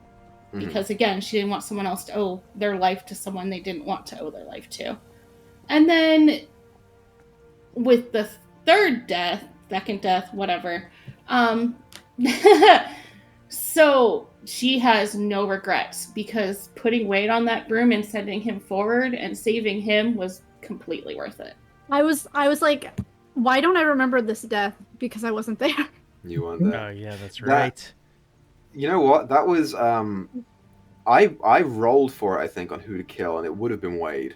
And then you said, outside. Nope, the broom keeps moving to wherever I Yeah. told it to go. So it You would have moved said on her that? turn. Immediately after I rolled, and I was like, you just killed yourself. All right. Yeah, you told me, No. you know you're killing yourself. I was like, yep, but saving weight is worth it. That was the first instance of a death that was more so going to be leaning towards unrevivable death. Yep. Because with mind flayers, they just up the brain and it's gone. So, it's kind of very. I felt kind of bad about killing you another time, so I was like, oh, it didn't quite eat the brain yet. So it allowed you to be brought back. But yeah, I think if it were anyone else and they had died for the first time, I might have been a little more strict on that. So technically, it was a good thing. Yeah. Okay. Felis. Yo. We'll go to you now. Sure. We'll start with a simple question for you. You, as a player, you play a lot of D&D, and you are very attuned to picking out story beats that you think will happen. Am I? You are. Good to know. At what point did you realize that the parasites were linked to the mind flayers? And I guess, how did it feel to know that your villain was going to be mind flayers? I was terrified because you made my character weak to psychic. Yes, I did. So I was terrified. The moment I knew that, because Izzy's subclass parasite was based off of a different subclass that I sent you, and because Izzy was an older character that I got to use for a session with a game with Dyto, and Dyto played Thyra, and so when Dyto said I want to try to use Thyra, I'm like, fuck it, because my original plan is actually to be a halfling warrior, a halfling fighter, and then Dyto said Thyra, I'm like, I'll try to see if I can use Izzy. So I sent this thing, and you made an entire subclass for me, which was, you could have said no, and I wouldn't have minded. That's all I'm going to say. It was so cool. Thank you. It was great. And the way I had considered Izzy's parasite was that Norman attempted to resurrect his wife and child and did the spell wrong, and it ripped a hole open to the far realms, and then a parasite came out of that. That was how I imagined them. That's how I used them in a game I have played before. I ran before. And so that's where my mind was. So the moment I knew was when we got into that weird, like the cave and the walls were weird. My brain went, all right, this is mind flayer. This is some weird shit. Yeah. Connected to me because it's my arc. It's some weird shit. And then we said like the figures exploded. I'm like, oh, great, mind flayer. Yeah. Got a quick question, chat. Can you still hear the stream? Yeah. Okay, I'll I can't come back hear to you. it. can't hear I you. see your mouth moving, but I don't hear you. Yeah. Oh, no. Hold on. Yeah. Oh, Hi. Griz. Hold on, everybody. Also, Equa, while we're at this pause, check Discord. Check my Discord. Yeah. Yeah. We'll do it at the end of this section. Cool. Okay. Well, in the meantime, while Griz is figuring his shit out, yes, here we go. Esprit. Hi. What was your thought process when you were on the North Lloyd and you were confronted with a control panel, and you hit the ignition switch? I assume not knowing what it did, and how you saw the bottom floor and everyone in it? Honestly, button press. That was pretty much what went through Alakian's mind and my mind. Big red button. Big red button. Yep.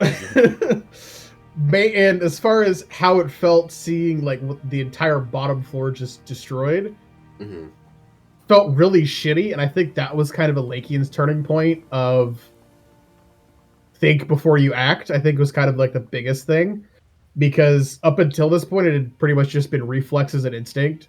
Yeah. And so seeing what happened from him doing that that was probably the hardest part of the entire campaign for him. And that was also, I'm pretty sure that's when I pretty much decided to start taking more levels in Cleric. Because I think from that point up until the very last level, I took Cleric up until that point. Mm-hmm. So. Testing. We can Oh, hear hi, you. Chris. Oh, you guys can We hear can me hear too? you. Alive. Yeah. I don't know what happened. My USB bus on my computer just crashed, so I wasn't sure what the stream was hearing. I think they heard all of you, but something happened to my mic in there. They hear you now, though. You're good. Okay, cool. We're back to normal now. Nice. Great. Awesome. Yeah, so I want to talk a little bit. This is a general question to everyone, but we'll get to the specifics of it later. Who out of everyone here considered picking up a parasite? And I want to say, Thyra, why did you take Cole? And Lakin, why did you hold off on taking yours? Dyto, go first. So, it was weird for Thyra. I think it was because when the first interaction she had with the parasites when they were in that tube or whatever, was, went well in her head. Sure. And when she was playing with them after they were out of their tube, Cole kept coming to her. So it was like, I'm not gonna say no. And then it was an ice being, and her nemesis is fire.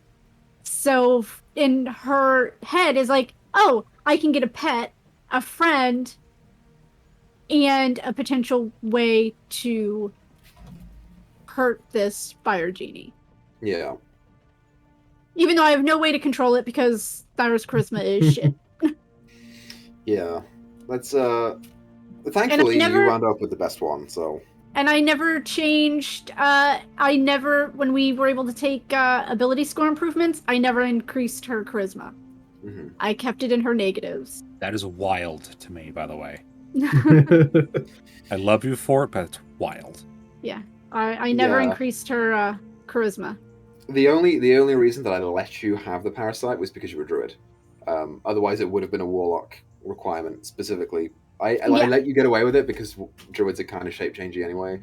So and I don't think I think ice out of the ones that were there made more sense for a druid, with ice being more elemental.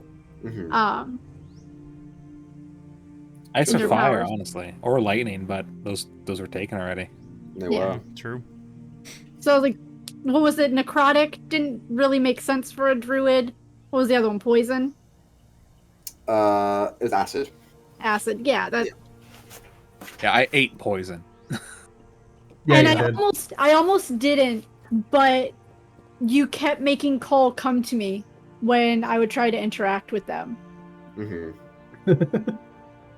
Yeah. Yeah. Fair enough. So, Griz. You, as Wade, sort of began to take a little more of a backseat in this arc. You didn't really do that much when it came to Unroot, but you did get to play Rokonoka for the first time in forever, just briefly. Do you have anything to say about recurring PCs that you get to play every now and then? Do you think it's worth it, or do you think it's better to just stick with one? Oh, I think it's tons of fun. If you think you can handle, like, being able to change mindsets, change characters like that, it can be really fun, really rewarding. And it allows more flexibility in the story for, like, characters that come in and out. And, you know, right now in Phandelver, for example, we have, like, 3 narratives going because the party's split in all different directions. I think it allows you, like, when you... Okay, let me bring it to, like, a book series or something like A Song of Ice and Fire, you can like each chapter follows a different character, and often they're in different parts of the world, and you get to see a whole different perspective. I think that kind of brings it into D&D, having those different characters and stuff. Be able to do some stuff like that. I enjoyed being able to play Rokanoka again, for sure. Yeah. It is hard playing two characters at the same time who are interacting with each other. That is hard to do. Yes. Okay, so we'll wrap up a little bit here. We'll go back to you, Felis. Ooh. Your father was a hell of a guy. There was some talk beforehand about killing him. Even during, there was some talk about killing him. There's a lot of talk about killing him. Why did you decide not to? Because he wasn't the person that hurt her. Mm-hmm. Person that hurt her was a man who abandoned her when she was 10. He was a sick, horribly tortured, injured man, lost in his own mind in a cave. Killing him wouldn't have done anything. Like, if he was fully conscious and aware, like, if he wasn't insane, she would have killed him. She would have killed him and taken the parasites. But the man that was there wasn't her dad. It was his corpse, essentially. Right. So she had no reason to kill. She had nothing against. She didn't like him because, it was her dad. But she had no reason to kill him. Okay, that's very good. That works with your character development a lot as well, which is nice. Mm-hmm. The only other thing that I want to talk with you about briefly, first and foremost, is your developing relationship with Madeline. Yes. Because I've mentioned this a couple times. I don't know if you saw this or not, but you two were kind of mirrors of each other. Yeah. In a lot of ways. We've talked about this before, yeah. At what point do you think you and Madeline started to become friends to Izzy? The moment she took in the parasites. Izzy became very attached to them very quickly. And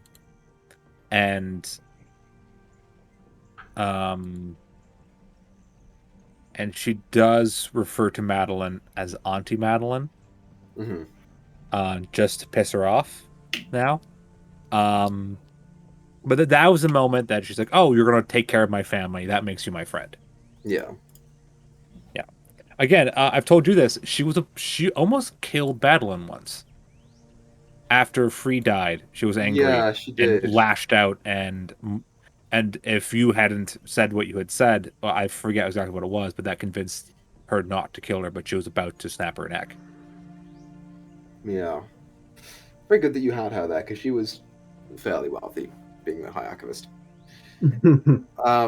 Okay, the last thing with you, in this arc, you finally got to go to Craddock and see all your friends that you had. You had mentioned these friends to me the session, I think the day before the session that you were going to go to Craddock. Yes. And you given me a list of names and basic personalities, and then you dropped them, and you did go to Craddock, and you forgot about them completely. I didn't forget about them. I just was like, we're going to go to Craddock eventually, but just not now. Yeah. How were they? Did they meet your expectations? No, but in a good way. Mm-hmm. They added for some nice levity after everything. Yeah, that's what was nice about them. I didn't expect them to be... they, as characters, were just like, hey, Izzy's back. Like, I had been gone for a week to see my relatives, upstate, Mm-hmm. Not that I was gone for 20 years and I'd gone through horrors beyond imagining. Let's be honest, they were all so high. Yeah, They were so They had no idea what was going little on. ship that stole a Lakian's decanter. Yeah. One kept trying to touch Free's foot, and she kept moving away, and they just weren't getting the fucking hint. They were super high, and so that put me off guard. because a part of Izzy's like fear about going back was like, again when she was essentially like rescued by old Miller. Old Miller was a man who lived there who like told his son to take Izzy to Ernroot and give her to an orphanage because her parents were gone or dead, and the town wanted to kill her because they thought she was cursed because they found the corpses of a bunch of women under her house, which I don't think ever came up in the campaign. No, it didn't. Yeah, there was the bodies of 7 women underneath Izzy's house from her dad's experiments. And so they thought she was cursed and she's going to kind of kill her. And so she was worried if she goes back, her friends would think she's cursed. Like did it been like living there with their parents for so long, be like, oh yeah, your friend, the cursed one. So she was afraid about that. But no, they're just like, hey, what's up? Where you been? And she's just like, yeah. Well, this is what this is like. And frankly, Izzy needed that, and she was very happy that her friends still loved her. Yeah, I think everyone kind of needed that after deaths and you guys nearly dying a bunch of times, and yeah, that's good. As he went full angel in this arc. She fucking went full avenging angel, and I'm very proud of that. So on the topic of you guys struggling really bad with the mind flayers, first and foremost, I want to mention. I think Wade and Thyra spent most of their time stunned. Yeah. Fucking what? DC 18, 19 save, and like none of us had intelligence above like 1 except for Lakian. You guys excelled in everything, especially talking to people and combat. So I figured the best way to combat that is to find an enemy that works against you.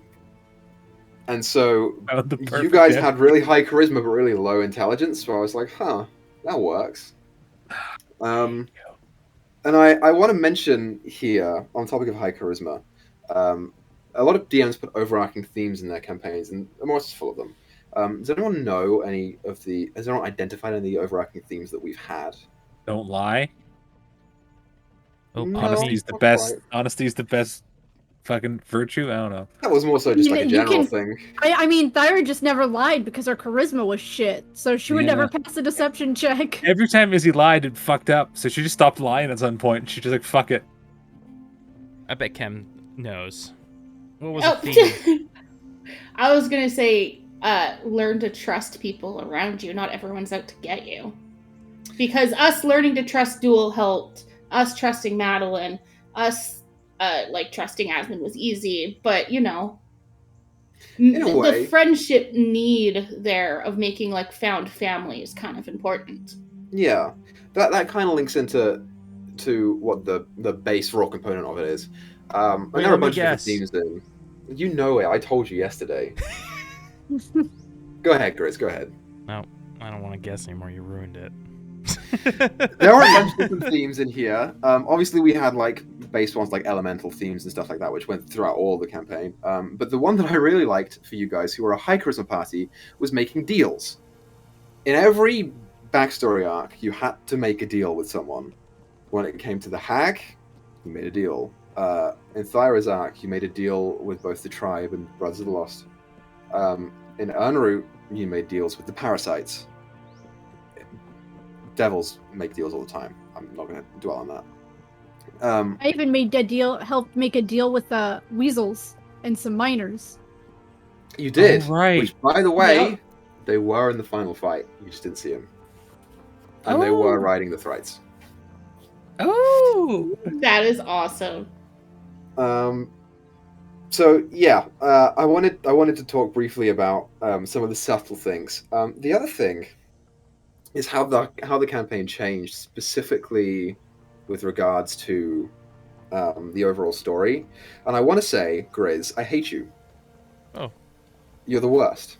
Thank you. Because I don't know if you guys have noticed, but when I made the campaign, the idea behind it, since I was a first-time DM and this was homebrew, was that it was basically going to be a tour of all the classic D&D monsters.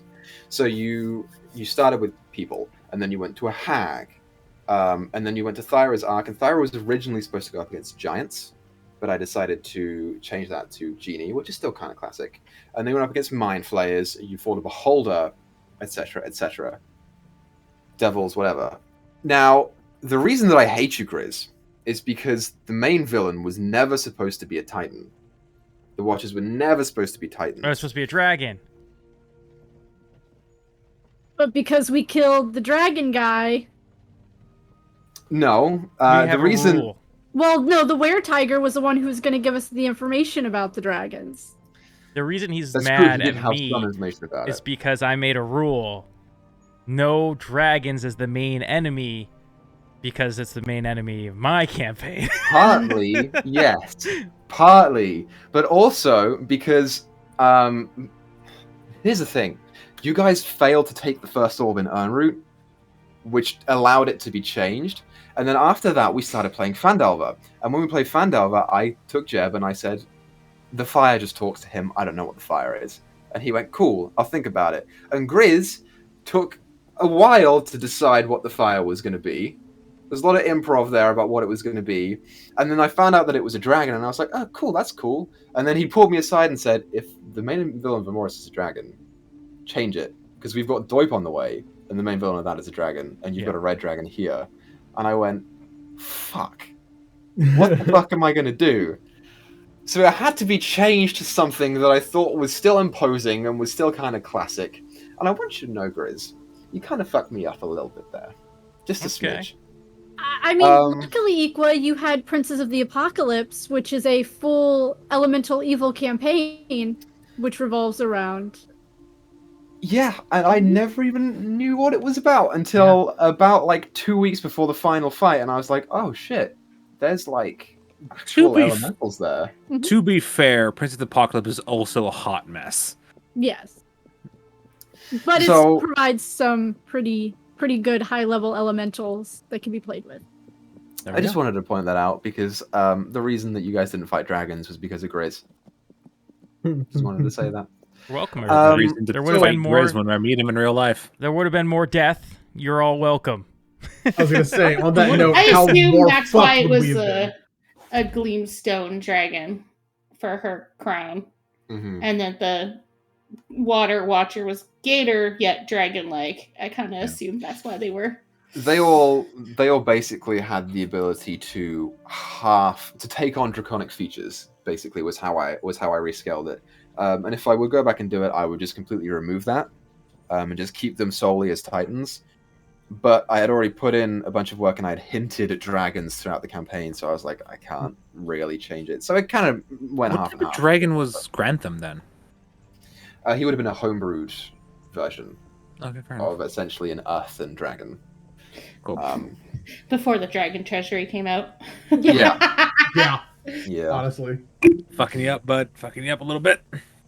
But on that note, we are now going to take a quick break, and we'll come back and we'll talk about the last two parts, and then we'll do like a little end, roundtable question where we'll just fire off at each other.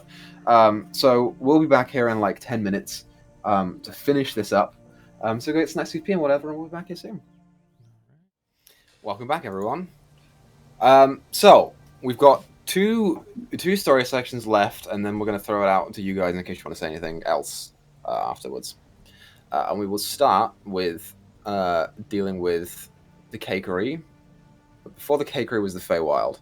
And before the Feywild was the Tomb of Elathra, where you were hanging around with Duel and the Monarch and Kaifine. So before that was the tiny bit of the giving. That's true. Yeah, that's true. But we're not much about the giving just yet. There'll be a post stuff. So Felis. Yes. You were the first person to get your Watcher weapon, which is your armor. When you got that, and I suppose it's because that's everyone, did anyone expect for everyone to get one? And were you happy with your element? Did you think you were going to get a different one? And for you, Felis, what was it like to have the first one? I didn't think we would all get one until I think we got Kev back. and it was revealed that he has one. I'm like, oh, we all get one. Mm-hmm. How did I feel to get the first one? I was just happy I had armor that was functional because you ruined the set of armor I was already wearing. Well, Black Pudding did, not me. It was you.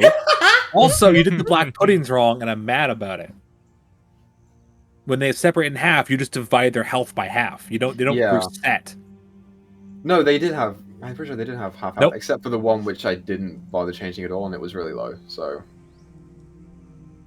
it kind of actually you got out easy on that fight. So don't get me started. Because Thyra kept chopping one up, and it was low on HP, but they would, if they split, they would technically go up in HP. Nope, they wouldn't. So, nope, I looked it up. They don't go up in HP. You just slice it in half. Shit. Well, his do. So Too late now, Felis. Too late now. You're a cruel god, and I was mad about it for like a day. Then I forgot about it. I'm mad about it again. No, I felt it was interesting having that. I'm like, oh, cool, fucking armor. And I didn't think it was like a gift. Like, it wasn't like, oh, here's the gift from the Watcher. You're the next Watcher. I just thought like, oh, cool item. And it was fun to be able to stomp, and it was fun to be able to earthbend. Sure. Yeah. I'll go next. So, yeah. I think water was very fitting. Absolutely. Wade spent his whole life. Earth was great for Izzy, Yeah. yes, I'll say. Wade spent his whole life in the swamps, and I feel like it fit really well. What I will say is that tridents are lame, and what else? Bludgeoning damage. Yeah, that was... So yeah, that water does bludgeoning damage, yeah. Yeah, so if you guys don't know, all of the moves that I got from my Watcher did bludgeoning damage, which is like resisted by like everything that's of decent power in D&D. So I just never ended up using like my Watcher's abilities. So I had real issue with that because I looked at a bunch of water-based stuff, including Kyphine, who was a sea elf, and sea elves get resistant to acid damage. Some water spells do acid damage, some do bludgeoning, some do force. And I was like, what the fuck is this? So I basically just gave you acid and said, fuck it, just take it. Do what you want, it's fine. You were the hardest resistance. one. Yeah, I did get acid resistance, which was cool. Yeah. So that's like something that needs to be added to D&D is like water damage, but like I'm in my mind like water shouldn't really do that much damage, but maybe it's like a lot of things resist water. It's like the most resisted type or something, so it doesn't do as much. I don't know. But like if you had a fire elemental, that would obviously be really good. I don't know. Anyways, yeah, my weapon sucked, but I loved the thematics of it, it being water and all that. Very fitting. Yeah. I think we all guessed what a lake was going to be. Yeah, I'd say that was kind of obvious. Like, I feel like that was a given. As far as what mine was going to be. As far as did I expect everybody to get one? I was kind of like, mine was pretty much the same time that Felis said it as well. Pretty much whenever Kev was like, oh, I have this other piece, and they were like, oh, this fits. And then it's like, and then it was kind of that point where it's like, oh, well, I guess we all get one. Yeah. So. Oh, Lord Chikaka says water should be bludgeoning plus drowning. Yeah, that's an interesting concept. That would be great. That would work. That would make sense.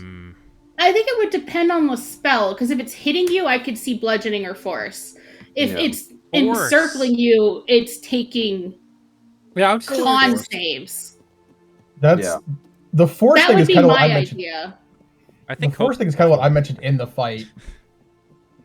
Kev ended up getting forced, which was also, he was weird because a bunch of air type moves do bludgeoning and slashing as well. True. Some do force. So it was hard.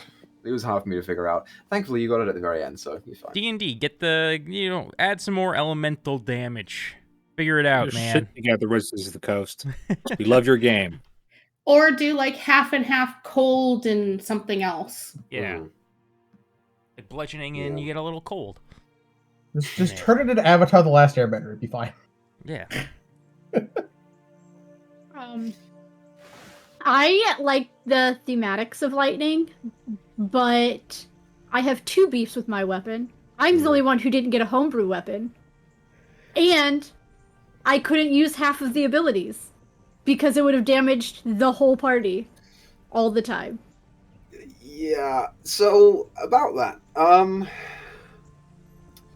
Okay, so the weapons were a very late addition to the game, and I kind of just I looked at the staff of thunder and lightning because I wanted you to have a staff and I wanted it to be a lightning type weapon. And I was like, I can homebrew it, but why bother? This one's here. It's very rare, but it should be legendary. It should be a legendary item, and I'm convinced of that. And because yours was one of the first ones to be gotten, I kind of fucked up and got a little lazy with it. If I were to do it again, I would have maybe given you an axe instead, but it would have removed you of your other one, so it wasn't really. See, my only thing is that I was like, I saw everybody else is like, oh, I didn't get a homebrew one, but I mean, the item's already there.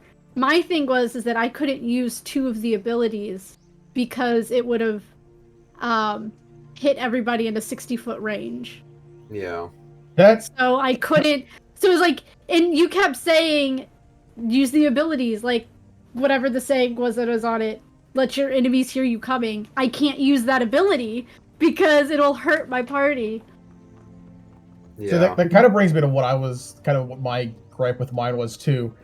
Every spell that I had for mine was concentration. Every spell that I had for abilities. Like, I could teleport, but everything that I had was 100% concentration. So, like, I know, but it was like the synergy for that was kind of just, it was like, everything works really well together. You can only do one at a time. And there were like 5 different abilities on there, but you can only do one. You can only do one of them at a time because concentration stuff. I liked that with the lightning. Like when you think of a storm, like it's like a controlled anger, and I think at that point that's what Thyra was. And but what I also liked is that mine was lightning, and Wade's was water.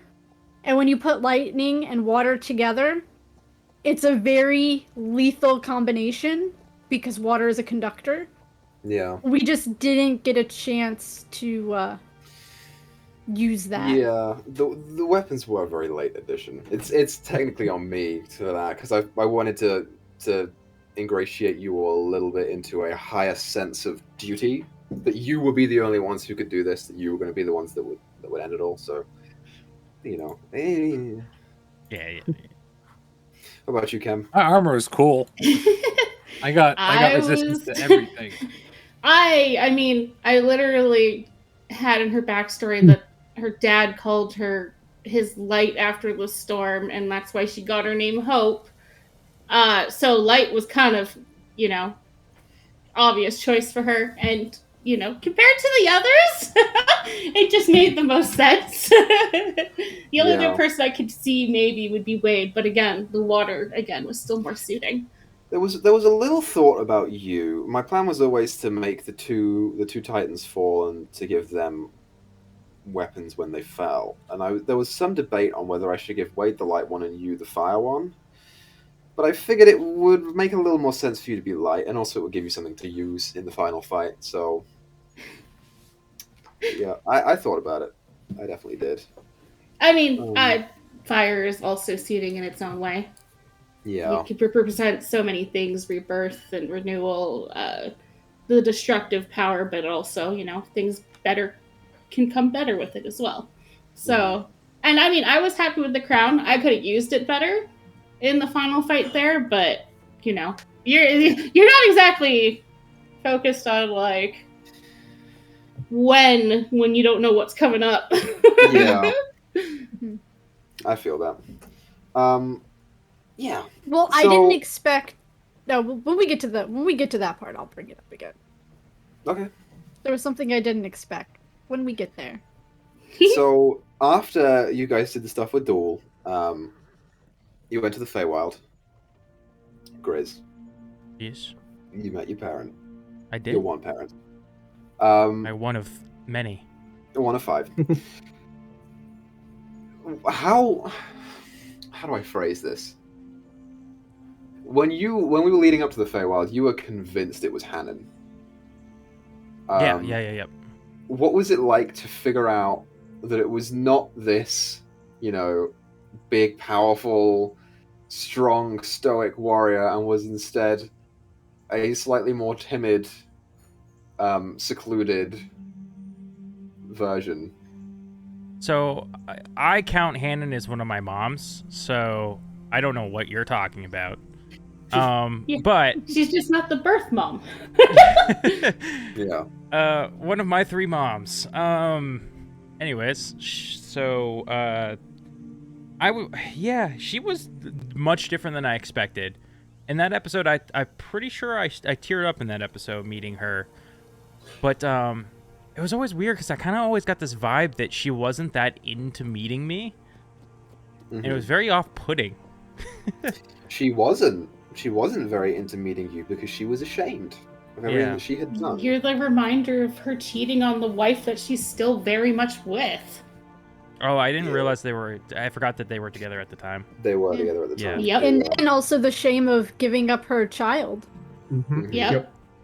But yeah, it was an interesting experience. But definitely when I first met her, it was a lot of emotions came out that I wasn't expecting. Because Wade loves his birth parent. His ma and pa in the bayou, Keijo. And he always told himself and told his ma, this is in my backstory, like anytime that his birth parents would come up, that like he wasn't interested in learning about them, and he always tried to make his parents feel like they were enough, and stuff like that. But Wade always held that in the back of his mind. Tyra always said that about her dad too, even when Izzy would ask in game. So, speaking of, at this point, a lot of you had deduced that Thardan was probably Thyra's dad. It wasn't confirmed, but it was heavily implied amongst the group. And then you heard her say the name Thardan. At what point then, Wade? At what point? What did you think when you heard his name come out? And how quickly did you piece together that you were probably related to Thyra? From when his name first came out? Yeah, when she said that your father's name was Thardan. When my mother said that. Yes, yeah. I think it took me a second to my brain to click, but yeah, oh shit. Yeah, I remember. It's like Thardan. Oh yeah. Oh shit. I think that was pretty much it. The other, I think Felis and Chem, I think you had the biggest reactions to it. And probably you guys. We both were like, oh, or like immediately we're like, oh my god, oh my god, oh my god. It's suspicions, and I was messaging Kim. Yep. I couldn't react the way I wanted to because Thyra wasn't there. I was Delphine. So I was extra excited because she's messaging me, and I'm like, I was also looking like a idiot. I also was acting I was like exaggerating my reaction a little bit, kind of just to get a reaction out of Chem because I knew she was looking at me. But no, I was surprised. I was like, oh fuck yeah. I think I'm the only one that I think for quite a while before we actually got the name drop was kind of like they're related, like 100%. What made you think they were related? It was, I can't remember what exactly it was because my memory's shit. But I think, honestly, can't remember what the hell it was. I think it was kind of one of those things where whenever the main part was whenever it was both like, oh, both their dads are gone. Like, both, like I said, I know for sure earlier in the episode, whenever they were talking about like what happened and why Wade was sent away, etc. That was kind of whenever it first clicked like hard where it was Yeah. like, all right, I think I know where this is going. But I had kind of suspicions for a little bit. I don't remember exactly what the key switch was, though. I don't remember. It was I know we joked hilarious. about someone being related since the beginning. Yeah, I can That's what I was can about to say. say that really quick? Yeah. I was in the very beginning joking and kind of convinced that Thyra and Wade were brother and sister, and then I got talked out of it because because Dyto and Felis were convinced they were brother and sister, and they talked me out, like they talked me through it, and I was like, yeah, you're right, that probably makes more sense that you guys are related. I'm an idiot. Fucking said that you were Izzy's younger brother. That would have been that cool. that was our joke that we're all somehow related to one another. That like Izzy, Thyra, and Wade were all like siblings, and like Alakian was Izzy's like cousin, and then Free was related to fucking somehow as well. Like I was like, I know who my parents are. Don't get me involved in this shit. I made sure she looked like both. Yeah. You were married in. It's fine. It was You were not married blood in. related. It wasn't blood relation. Yeah, probably a good thing you weren't related. Yeah. In the end. No, it's just a good old fashioned Alabama wedding. It's fine. Oh, good lord. The only thing I want to touch on in the Feywild is that was the point where you finally, all of you, met Kev for the first time.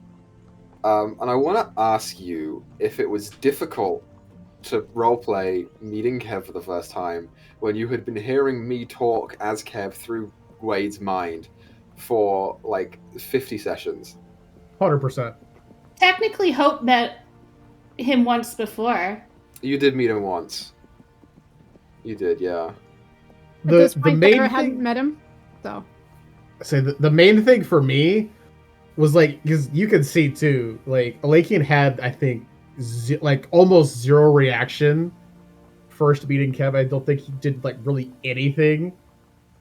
But I also think that was kind of partially due to the fact that he kind of felt like a kinship of sorts between like knowing his relation to the Raven Queen as well. Yeah. I think that was the other portion of that too. So yeah, originally Kev, I think I've mentioned this before. Originally Kev was going to be a warlock and not a ranger, and his patron would have been the Raven Queen, and it was partly because she had basically been keeping him alive in the Shadowfell for a long time, and in somehow in preventing that, he made a deal with her, and that sort of transpired through. But I thought it would make more sense for him to be a ranger in retrospect, so that's what we went with. I think it worked out good, honestly. Yeah. Now, was he a real ranger or a fake ranger? He's Power Ranger. I was thinking that. Okay. He was the Green Ranger. The best one. Yeah, of course. I get to decide who's the Lies. best one. So, concurrently with the Feywild, Dyto, Thyra was sitting behind bars. Now, you already knew who your mom was. And I told you who your father was, isolated away from the rest of the group, so they didn't know. Did you expect Thyra to be your father? No. After I woke up in the prison cell, yes, but when I first met him, no. He didn't seem powerful enough. And as Dyto, he didn't seem super evil, and I did write in my backstory that my dad had to be evil. Yeah. Well, not evil, but like a bad guy. Yeah. Not necessarily good. But after she woke up in the cell, she really got that feeling. So no, I was not expecting it to be Tharden. And how was it for you while you were behind those bars? And I really like that section where you're behind bars, because you got to talk to each of the Sentinels individually. I did. One-on-one. And you really got to size up your opponents a little bit more. in that fight. And you'd already been introduced to Kymel in physical form at that point. Now, I know that Thyra hated Zirtanash the most. Yes. Who was your least favorite? My least favorite Yeah. of the Sentinels, Kyphine. I kind of Fucking bitch. assumed. Yeah, like Dyto's least favorite was Kyphine. Because it's just, at least like with Zertesh, is like you know what he wants. Yeah. Like he's letting you, he lets you know. But like Kyphine, it's like Dyto hated her the most because she didn't know that Kyphine had turned until she was on one side of the bars and Kyphine was on the other. Right. Because when she had turned, Thyra was stoned. She doesn't know what was going on. That's true. So that manipulative bit was Dyto didn't like that. Yeah. Well, everyone hated Kyphine, which is great. That's what you're supposed to do.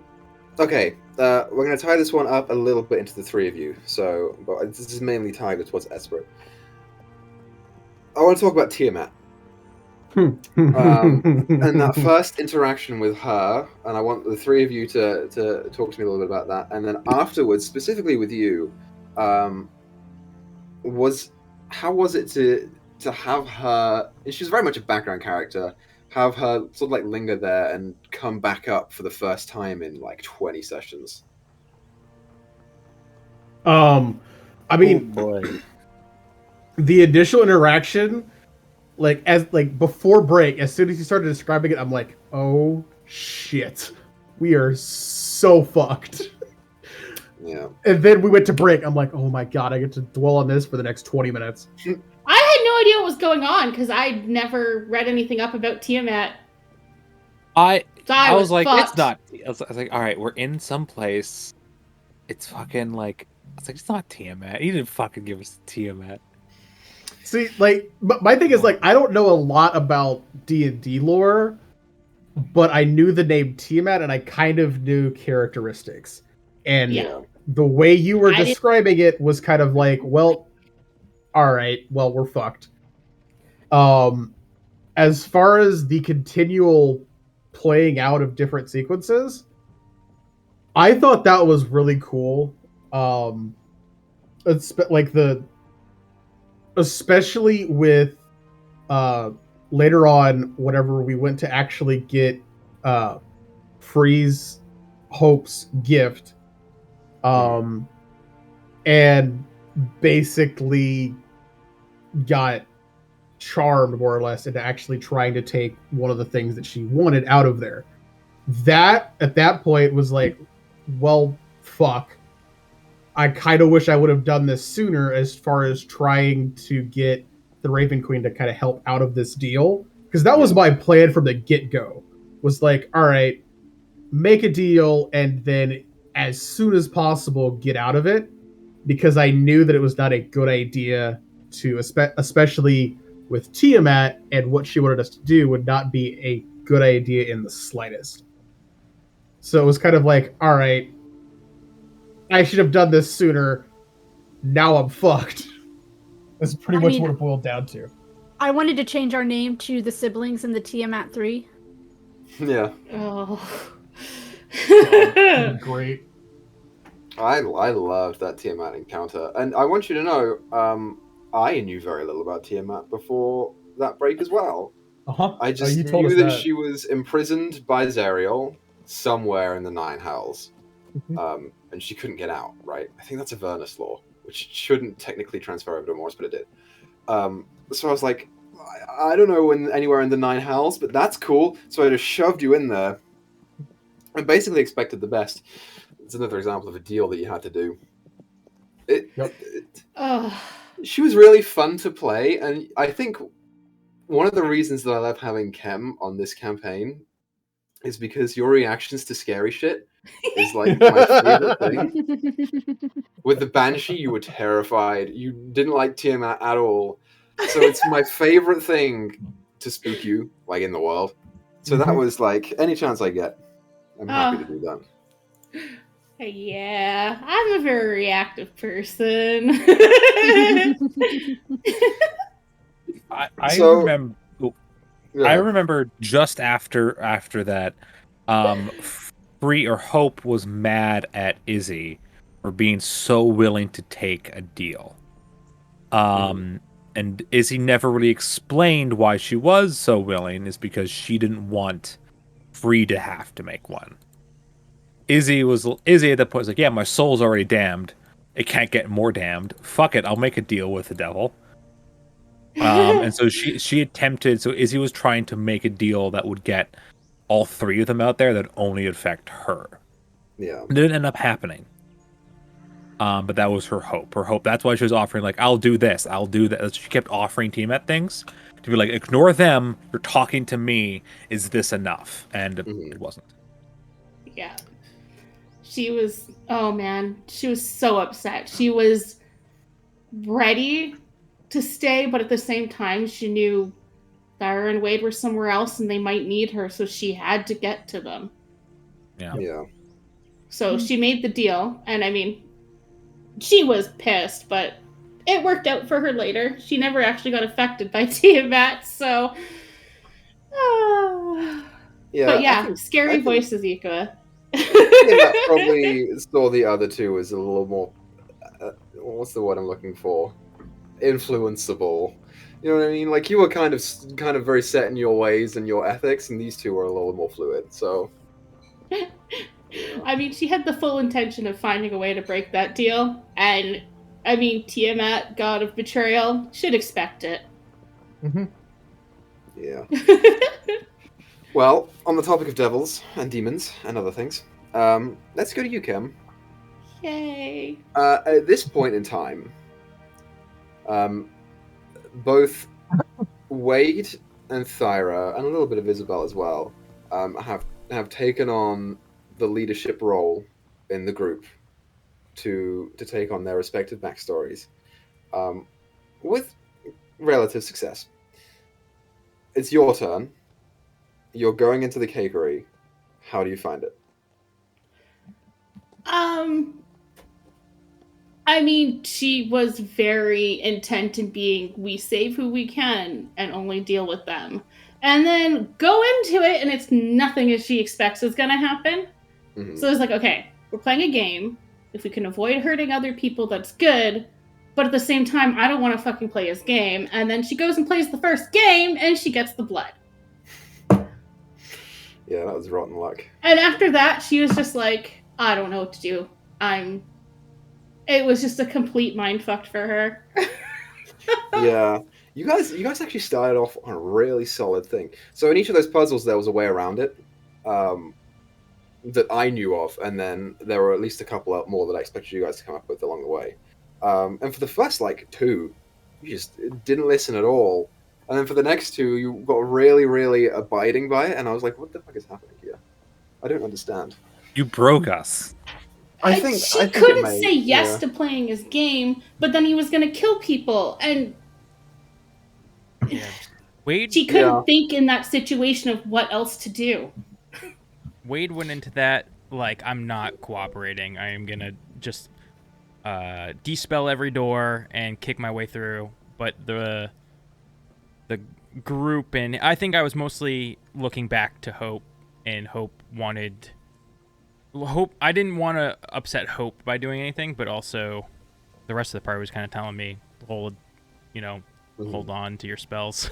So yeah, I kind of just stopped with that, but Wade wanted to just not cooperate at all. We had no idea of how to get to him. I was trying to find a way. She tried to be like, okay, what do you want? Just, I'll meet you. I don't care. Just stop this. And he wasn't listening. So I was like, I don't know what she would do anymore. Yeah. And before she had the group, she would just bail, gone. She would have just left the situation, but she can't leave you guys there. And then he involves frigging Thaya, and of course she'd be back there. Well, so that's my next topic of conversation with you, is that So Thea, otherwise known as Luna throughout the majority of the campaign, was someone that kept being brought up. But we never really got too much information on her. And then you kind of just found her, and I don't think that you expected her to be in the cakery again. No. Because where we left her off, you didn't know where she was, and you can rightfully assume that she's gone to a different house. So, what was it like to find? This is for you, the first real person from your backstory, and have it be under such shitty terms. So, double-edged sword on this one. So, once he said that she had to come back because she tried to poison her person, Free at that point was like, oh crap, please don't tell me this is because I told her about the contracts and how to escape them. And she was like, did I put her back in this hellhole? Oh god. So, first panic, was this her fault again? And then second of, oh, so ex-girlfriend who broke my heart, new interesting starting a relationship boyfriend. What the fuck am I doing in the middle? She's just like, and then just the whole situation with the game, she was just like, I don't even know how to talk to you. I can't, what do I say? The last time we spoke was about a year ago, and these devils who are playing this game with us told us either you break up or something bad happens, and she did it. Well, Hope didn't. Hope was trying to keep it together, and then she got, in trouble for it, but things happen. Thea let it... So she saw it as a betrayal, and that's what ultimately led to her escape. But seeing her again in the situation of her being a victim of Hope's escape is just... And then we didn't really get a chance to talk after because of the next morning we were being chased out by ice elementals. Yeah. Yeah, that was my bad. Yeah, that was very much improvised on that one. The only other thing that I have for you, Chem, is when I would like to talk a little bit about the Amnesu and how you went the whole campaign never hearing anything about the Amnesu, just from your backstory. And then he was there for about 3 sessions, and he was very quickly established as probably the most sadistic villain that you guys had fought. So my question to you is, do you think it was more cathartic to kill him in all of his wretched glory over such a short span of time? Or, conversely, was it more satisfying to kill Kaifine after she had been around for a while and you guys had dealt with her before? You're gonna be... actually, the most cathartic was destroying the hag a second time. All right, yeah. That's great. Kaifine pissed her off. Yes, she betrayed them. But other than wanting to steal the strings, she hadn't actually talked to her much. Mm-hmm. And she saw that as Duels. Like, Duels said, I want to deal with that, so she was fine with it. And then, so the Kaifine fight, as much as, like, I as a player hated her, Hope didn't really have a point to be made against it, versus the hag who had done very, very personal stuff to her recently. Yeah. And then Greyvile, he was in charge, but he was never the one that directly, I felt, dealt with her, so it was good in the sense of her backstory, but for me, the hag was still the best for her. No, that's super cool. I mean, I love the hag, you know me. I had not thought about it like that, so that's awesome. Yeah. That makes me pretty happy. I have a question for you about the Amnesia. Yes, sir. Her mother's deal. Oh, yeah. Did she forget about Hope but remember her husband? Your mother, after your father's death,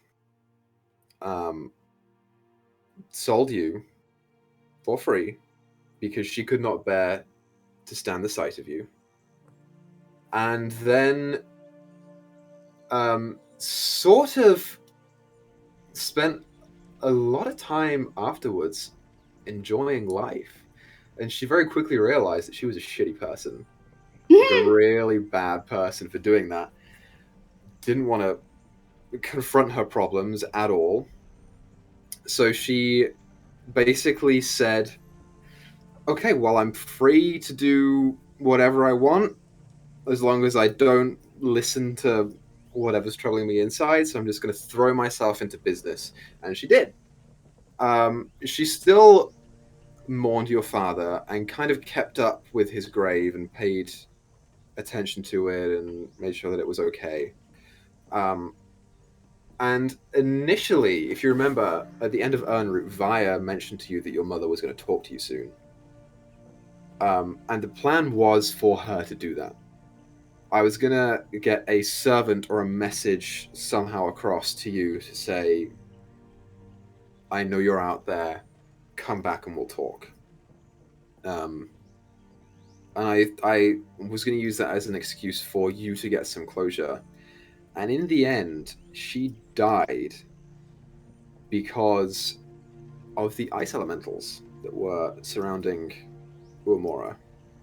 They got into some scuffle with some people who didn't want them to be around, and she sided with them. She basically said, they're here, let's just deal with it. I'm happy to be here, and that Kaifin lady's not bad. And they fought, and she died in the impact. And it was very... it was kind of not my favorite thing in the world, because I really wanted you to have that talk with her, but in the end, it just kind of... I couldn't keep her alive for much longer. She wasn't a good person, and no one really liked her. The only benefit to her was her business, so she was going to get in trouble sooner or later. Okay. So I think if we had more time in the campaign, I probably would have changed that, though. I have another question for you regarding the cakery. Okay. The guys Thardan sent to the cakery for the orb. How did they come back with no memories? The Amnesu has a certain feature called Modify Memory that you can change. As long as they have been there for less than 4 hours, he can erase all of that and change to something else. Okay. Why didn't he use that on any of us in the fight? Because you were too many, and you were too strong, and he was dealing with a lot of shit there. He probably would have, if he could have isolated Hope. That was his main target. The other thing that he wanted to do was feeble mind either Lakin or Wade. Because they were kind of problems. Wade was a caster who was proving to really get around his puzzles. He didn't want to feeble mind Hope because he wanted to really dig it in. And Lakin was being real sneaky and shady and kind of hard to isolate. So he figured those two would be the best people to feeble mind of them all. Did I have my cloak at that point? I did. My dad's cloak. Yes, you did. Yeah. I just rolled for it. I would have been fine. Next to that cloak. During the whole cakery, I had been messaging Kim, do I use my spells? Do I use my spells? I have an idea for the final fight. Kind of glad Thyra didn't use any of her spells, because then she would have been a target. Very much so. And that might saved quite a few people. Oh, yeah. That minus D6. And all of those blink dogs. So it added targets to remove them from us. Follow-up question with that. Mm-hmm. The modify memory thing. How would that have worked? Say he could have used it on all of us. Would that have, for example, would that have made it to where we wouldn't remember why we were there? Or would it make us forget that anything ever existed there? Or how would that have gone down? He's a sadistic motherfucker, and if he could have modified Hope's memory, he would have changed it to think that she was still under his control. and she was still a part of the cakery. The rest of you, he didn't really care about as much. But given the chance, he would have done the same thing. You're all a little too powerful to him to sell to the average person, but someone who's very strong, someone who's duels level, he might be able to get away with. You'd fetch a really high price, he'd just have trouble selling you, and that, given the time that it would take to do so, would cause problems. So, Okay. he was a little iffy on you guys. So this brings me to my question I've been holding off on for a little bit. Yep. You brought up Duel, and we met Duel at a certain party. You did. And right off the bat, I didn't trust him. I still don't. Was he originally supposed to be evil? / does he do bad shit with Kaimel's weapon? Well, it's funny you should ask that, Wade. So you suspected Duel for a long time of being evil, and the answer to your question is no, he was not evil. He was a politician, and politicians are kind of just. He wasn't evil. He was just a politician. Yeah, Yep. they He's have holding real. up face where he needs to hold up face. They have real What like they do. weird connections, and he had weird connections, but he was not evil. He was at Gaines' party to make a face, to be like, oh, Councillor Sand is interested in your business. Keep it up. Yeah, did you go on to do any bad things with the weapon we gave him? Who knows, Griz? Who knows? He was Still the don't trust driving him. force behind the council that was made, so I don't think We basically all joined. Yeah. We did all join, I'm pretty sure. Yeah. I still don't like him. Great. So, I don't have much for the final arc here, because the final arc wasn't really much of an arc. It was just like the ending battle. So, to start off with, we'll do a slightly general question. When you guys were rounding up your favorite NPCs to come and fight with you, were there any that you guys missed? And conversely, I want to know who everyone's favorite NPC was and who everyone's favorite villain was. Who wants to go first can go first, and I'll do mine after. Favorite NPC, hands down, Mazor. Fire. That's a good pick. Do you wish that you could have brought Mazor back for the final fight? No, Thyra left him out intentionally. Okay. He was an old man. No, she was more so thinking of his family, and he really didn't have a dog in this fight, so she didn't want to put him in that position for no reason. Yeah. He cared too much for him. I mean, favorite NPC Tonically. has to be Daniel, right? I mean, Daniel. send Sure. us on this whole quest. We became the Silver Goats because of him. No, that's a really tough question, man. Yeah, you can say Rokunoka if you want.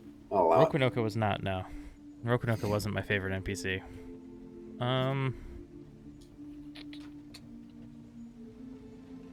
Oh man, there's just a lot of good ones.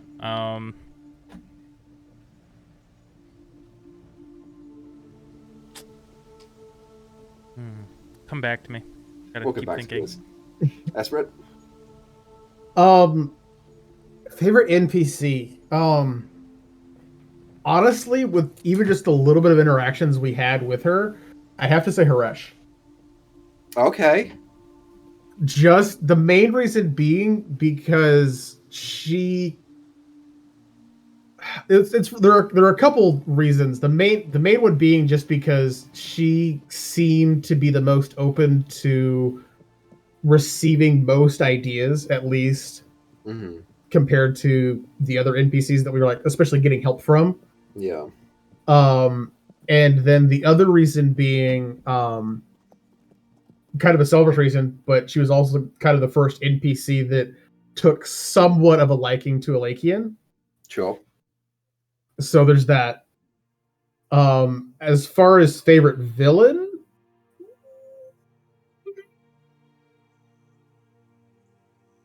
That's a lot harder. I come back on that. Again, come back. I got Yeah. my NPC. Okay. Well, I got 2. Via, but Felis already said that one. Because I love a good comedic relief. Via was great. Sure. But I liked Haymitch, surprisingly, because I didn't expect... Ah. So Haymitch, Trini, and Flea were probably the 3 that we spent the least time developing. I was just like, these are some... We were like, these are just some fellow hunters, Wade's friendly with. But I really enjoyed that, like, Haymitch kind of stepped up and helped out his ma and pa while he was gone and stuff. I respected that, and I've kind of started to feel like a good friendship between Wade and Haymitch during the KJO stuff, so that was fun and unexpected. And then he died. Yeah. Son of a bitch. Yeah, I thought of a question. Ooh, in Loven, yeah. For our good DM. Do you want to do it after this one, or is it related? I'll do it after Tim this still one. needs to answer. Okay. Yeah, I'll do it after. Sorry. This came to my head. Chem, what are your thoughts? Favorite villain's definitely the Hag. Yeah, go Skater. It changed a lot of where I was going with Free. So that's definitely why for her. And NPC, I gonna be biased and say Kev. Ah, I love Kev too. I don't know. I gotta say, I mean, I did a lot of NPCs. Via is probably forever going to be my favorite, just because I loved the voice, even though it killed me, and I loved the fact that she was this crazy, like, random street vendor fortune teller, and yet somehow she got a lot of respect from each and every one of you, just through that constant, like, I know everything, and you know that I know everything. I fucking love playing that angle. So I think her, and then aside from that, like, Kevin Asmin will forever be awesome. Duel. Duel was my second favorite. Yeah, Duel was cool. How dare you? I mean, I think my favorite villain can go without saying. But for the viewers? The Red Man. Okay. Sertej. Yeah. I already did an answer. My favorite villain was probably Kaifeng. Hmm. She just pissed me off. She just, like, fucking pissed me off in a certain way. Yeah. Pretty sure I had already said earlier, but yeah, it's, the Ghost Gator. Yeah. I'd honestly probably the big bad, honestly. Kymel. Great. Just Awesome. because it was just that overlooming imminent threat that was just always there. Yeah. That we kind of had pretty much from almost the very beginning, even though we didn't know exactly what it was. Mhm. It was still there just from the beginning, and that overwhelming thing of just like, oh hey, this is an eventuality that we're gonna have to face. Yeah. Oh. Rodar. He was Oh cool. yeah, Rodney! Next to the dad Rodney! telling the story. Rodney! Yeah. Not there for very long, but still. Nissa said Rodar. Yeah.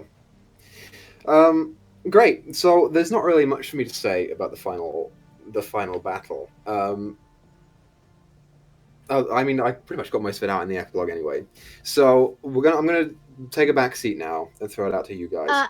About the final battle, Yes. something I was not expecting happened during that fight. I Okay. was not expecting to lose half of my hit points before we even got to the final fight. Mm-hmm. But I also wasn't expecting to primarily be casting spells during that fight. And that's what Sarah did. I think in one fight, she cast the most spells she'd cast this whole campaign. In one fight. It was a long fight. Yeah. Mm-hmm. So if anyone, has any questions for me or wants to tell any stories about their campaign, or about their characters, or you want to ask each other anything, do so now. And let's just hang out for a bit, What was Brita doing when she wouldn't come when I came home for the giving. Brita was leaving. She was running away to go and kill the Esprit. And she would get kind of far and then she'd come back. And then she'd get kind of far and then she'd come back. And sometimes people would pull her back and sometimes they wouldn't, and she'd come back by herself. And on that note, was she surprised when I gave her permission to come to the final battle with us? She was surprised that you gave her permission, but if you didn't give her permission, she would have come anyway. went anyways. Yeah. So the biggest thing about Brita is that she accepted that she wasn't going to be the one to help you kill him. That it was going to be all these other people, and she kind of felt a little off about that. And then she killed a fire giant, so she was like, okay, I kind of get behind this. She also got his glaive. That's who Thyra gave it to. Straight, yeah, awesome. Scimitar. Sorry, he used a scimitar. Yeah, it'll be good for her. Yeah. I had a question and I forgot it, but from the chat. Oh, sorry. Question. I had it before.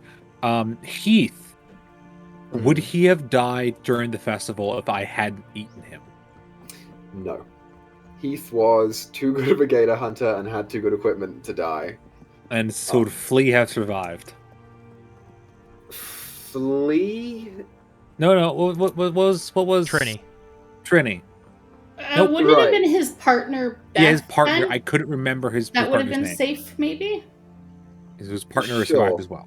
Oh, yeah. Okay, so on the topic of the Gator Hunting Festival, there would have been a couple casualties in the Gator Hunting Festival if you had not fought the hag beforehand and lost. Maybe a couple of them, maybe Trini, depending on how that had gone. Probably not Beth. I think Beth would have survived. The reason that so many people died there, and it was worse than any other year, is because the Gator was celebrating. Because after 70 years of being locked out of the Feywild, she finally had her ticket back.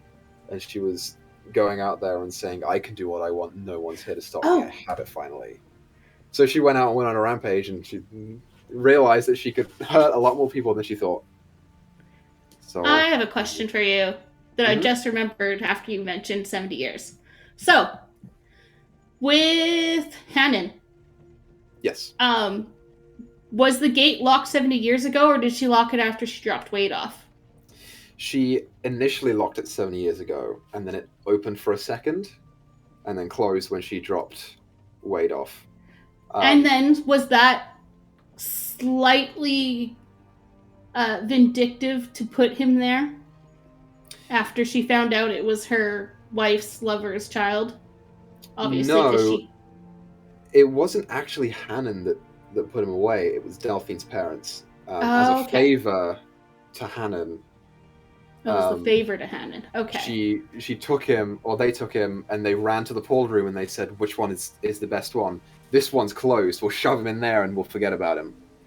And they did. And because Wade and Kev were born around the same time, and Zephiva knew that the portal opened very briefly, she was like, it's one of these two. I just got to get one of them. Yeah. So, and that's how Kev died. Wasn't it also Delphine's parents, or at least her mom, that hid Kev's body? I can't remember that one. I think yes. Yeah, I think it was. Yeah, Hannon and Delphine's parents were very close because they were the generals of commerce, so they hung out a bunch. So while we're talking Keijo, from the audience, I want to know about the curse behind Mr. Gain's property since it transferred to Shawnee. Can you just elaborate on that some? Yeah, so I'll elaborate on Gain a bunch. When Gain made the deal with the hag being tricky, realized that Gain wasn't going to survive forever. And she could get much more use if she was going to stay on this realm, out of not putting it on him, but putting it on the owner of the wine business. And so that's why when Gain died, the business continued making money because the grapes were still really, really good. There was still magic in the grapes. if the curse had been on Gain himself, then as soon as he died, the wine business would have fallen to pieces right then and there, because there would be no one to put the curse on. So until then, it kind of just lingered, and the wine was starting to lose its magic a little bit, and then Shani came in and started running the place, and it would affect her. But if you remember, Gain's lover somehow broke the curse. And the way that you do it, first of all, she was blind, which didn't really help necessarily, but it made her sort of get around it a little bit. But the way that you do it is against all odds, against your hatred of this person, you have to fall in love with them.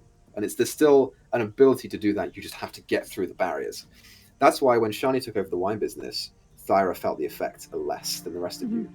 Because throughout their relationship, I assume you guys would have developed a love for each other that was closer, and then you could have found a place there for you. So yeah, that's pretty much how it worked. Okay.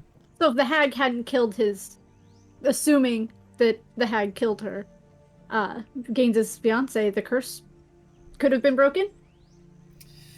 Yeah, exactly. I mean, the curse would still landed or lingered, and it still would have been there, but she wouldn't have felt it. She would have been fine. Follow-up question with the Gaines then. How would you have framed the cakery stuff if we hadn't been able to successfully break Shawnee free?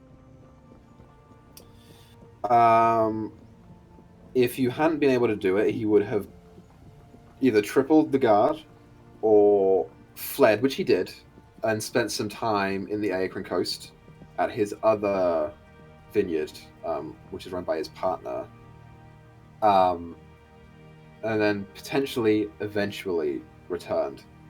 But the collar does not restrict from communication, so you would have still been able to get information out of Shani, and she would have still been able to tell you where she was. It just would have shifted the attention from Keijo down to the Aecran coast and then back up to the cakery. So you would have freed her probably regardless. Okay. Gotcha. So I got something for all of the players. We spent, 2 years pretty much playing this game. How many episodes total? It had to be near 100, right? Probably. Maybe We just shy. ended on 70. 70? And then On we had 70 plus 20, so that was 90. Yeah, 90. so 90 just total. shy of 100 episodes. All of us here are in countless D&D games other than this one.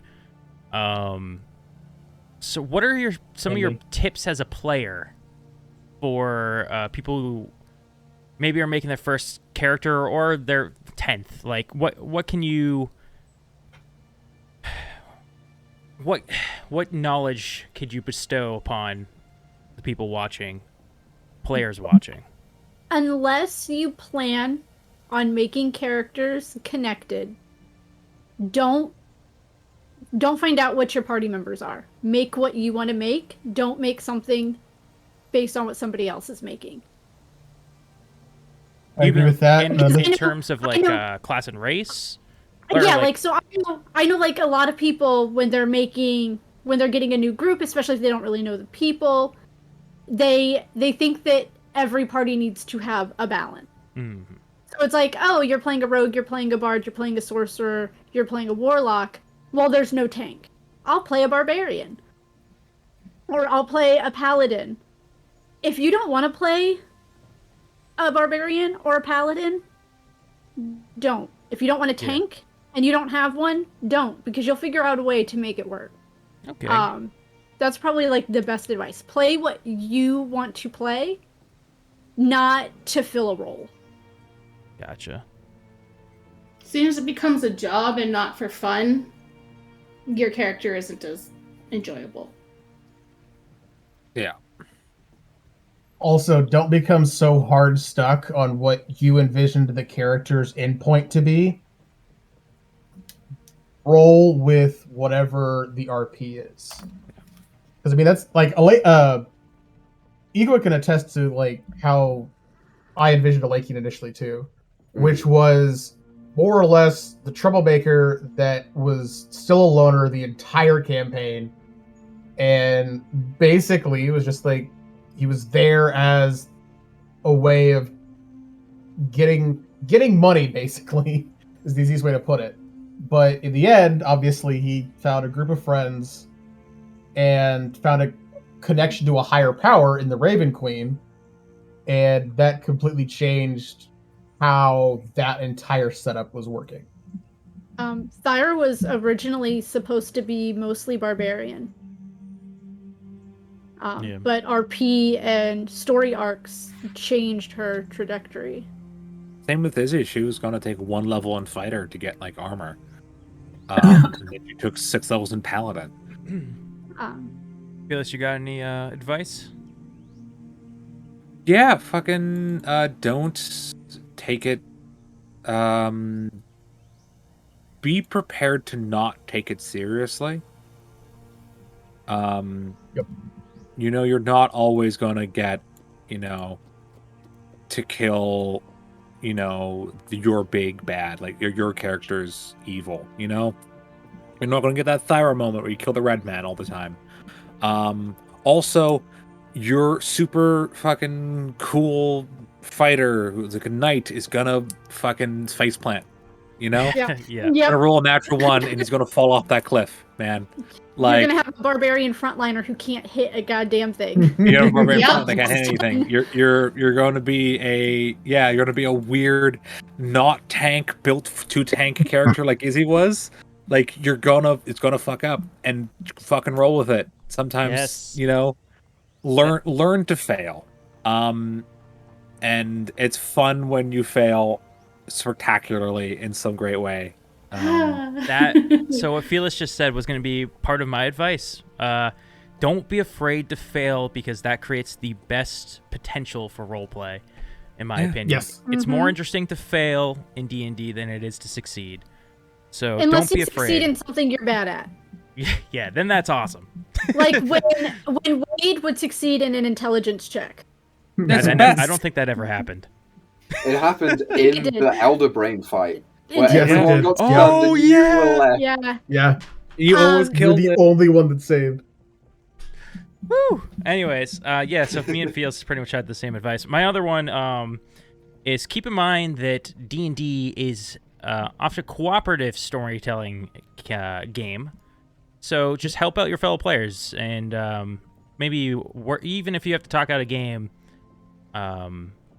see how you can help each other reach your character's goals, and work together to create a good roleplay situation that you want your group to go through. Well, and I mean, on that note too, like a little Emoris BTS, like we had a sit down about halfway through the campaign Yeah. where we all just sat together. We're like, all right, we've got people that aren't having fun, so what do we need to do to fix the bullshit? And it worked out. We made it through a whole 90 episodes, and nobody wanted to. Okay, nobody actually actively punched somebody else in the face IRL because of bullshit in game. Yeah. Well, I mean, but some of you are in another country. I was gonna say I can't reach you guys. Again, I have said multiple times, when I meet Griz in real life, I will fight him. Something else, like for older D&D players who think, oh, I've played everything, I've played every class, there's nothing new, nothing I can try. Go through a random table chart. Yep. Just roll randomly. Randomly roll your race, your stats. What I like to do sometimes is I will roll my stats and I will take them in that order.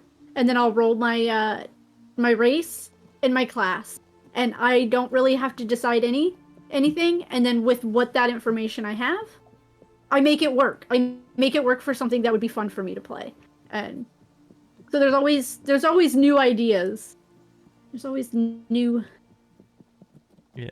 Let me. And yes, D&D Beyond has a random character option. There you go. Don't go with their stats because they suck. But my Gloomstalker in the Rhyme game is from D&D Beyond random character generator. Oh, nice. I didn't know that. Mm-hmm.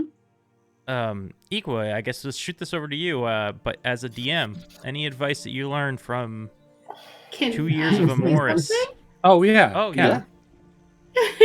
I was going to say, for character creation, find something that inspires you.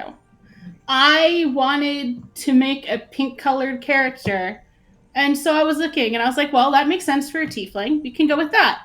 And from there, I was like, okay, tiefling have virtue names and this name, and the name Free came to me. So from just having a race and a name, I created a whole backstory of she chose that name because she hasn't been free. And that's where everything came from. And That's from awesome. there, I created a whole character that apparently, she was gonna be more, little bit classic bard in the sense of being fun and out there and chatty, but then the first situation gets thrown into is back into a cage. So Yeah. it completely changed her character, and I was like, you know what? That's fine. Okay, if the chains are gonna follow her, she's gotta find another way to break out of them, and maybe this group is that it. And then, we had a whole different character, but it came from just wanting to be pink colored and having a cool name.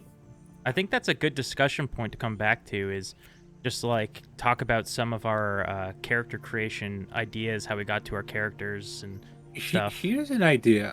It was a question that I think Nessa had. What was your backup characters? Oh, yeah. I had a lot of them because I had two. until Thyra met Tharden, she was trying to die. The amount of I had a times lot of them. I had messaged Dyto, be like, "Don't die, don't kill yourself. Come on." I had this idea for this reptilian guy who looked like an alligator, and Okay, cool. Yeah. you got, yeah. Obviously, I played Rokanoka for a little bit. He was only created after Wade disappeared. I don't typically create a backup character in any campaign until my character dies or something happens. So I didn't really have one, except I had a character that was my original character for this campaign before I decided to change it. His name was Makoko. He was a Tabaxi bard, and that was who I was going to play until I changed to Wade. I didn't have characters until Delphine. I had ideas. I had situations for, okay, if Thyra dies and somebody else dies, I'll play this character. Or if it's just Thyra, I'll play this character. None of them I played. For me, I hadn't actually hard set on it, but a character that I had made 2 years ago was one that I'd actually kind of thought about using if Alakian died, and that was a female Hexblade Warlock. That her patron was basically a D&D version of the Staff of Baal from Skyrim, that talking stick of the crazy demon. That was pretty much what my idea for a character was. I still want to do that at some point and use that character because it sounds like an awesome idea. But yeah, You can ask him. I come up with character ideas and they're crazy and they're wacky, and I know I'm never gonna play them. Yeah. So I had mentioned before that my original character was a halfling fighter. That was his story. He was just his village got attacked and he didn't do very well. In the defense, he was like a militiaman. He's like, I'm gonna go get better, and that was his entire want. He had no tragic backstory. He's just like, I need to get stronger and help protect my village. That's it. And then obviously I chose Izzy. And then I had a backup artificer, which I still want to use, which was my plan if Izzy died during the Iron Route. But near the end, I had decided that I didn't want to a new character comes in and it's like, oh, what's this character about? I wanted a simpler character that was just there near the end just to help out. So I came up with a joke character who was a very stereotypical like fighter human who like had a revenge story that was all solved by other people before he had a chance to do anything about it. So like his wife was killed by bandits, he went to go find them, they all been captured and executed for banditry. And then he just he got his grandfather's armor on, so he's like, fuck it, and just kept walking. And he was just a helpful dude named Brian. He was just there to help. He just always showed up and like, hey guys, I'm here to help. And then What about you, Miss Died 3 times? Yeah. Actually, the reason I had a backup was for the deal. Yeah. That she was going to make Wade, and it was a druid monk named Widget. Ooh. I remember this. I saw that character. Yeah, so she was going to come in, and I believe Equa and I were talking about her being a babysitter for the group because Lakian was in shit with Haresh. I really tried to get Chem to play my monk subclass if she wouldn't do it, and I was like, God damn it. Yeah. I still want to do it at some point. I want to do that. Those are weapons and they're dope. That was my only official backup. I have 1,000 ideas I can share, but... So the way I made Delphine was... Okay, Equa had told me you have to be able to get them through a Fey city. Fairly undetected. I was like, okay. But in my head, it's like, if Thyra doesn't come back and I'm playing this character long term, she has to also be a frontliner. So I had been toying with a Bladesinger wizard who could... I mean, if she got hit, it would hurt, but she's hard to hit. And I was like, okay, so she's got to be able to take a hit, infiltrate, and escape. And those were the 3 things that I built Delphine around. She can get in and out of anywhere, but if she gets caught, she can take a few hits before she can get away, which is why she was able to get away when she went to the cakery. And I'd wanted to make a Hexblood, and I was like, but how do I make that work? Because Hexbloods were still fairly new when I was making her. And I was like, this sounds really cool, and they're Fey. And they had just killed the hag for the final time. So I made it to where the hag, before she was banished, kidnapped Delphine as a baby to try and transform her into a hag. But they couldn't complete the ritual because the ritual has to be voluntary. And as a 3-year-old, you can't really volunteer for a ritual. Equa, going back to the DM advice, what you got? Right, okay. I'm probably going to get some shit for this, so viewers and players don't hate me. The best advice that I can give to a DM who is new is that voices are not important in any way, shape, or form. Voices are the cherry on top of the D&D world cake that there is. Underneath of that, you need story, players, characters, motivations, places, setting, monsters, descriptions, yada, yada, yada, yada. Voices. So I do a lot of them because I'm stupid and I like doing that.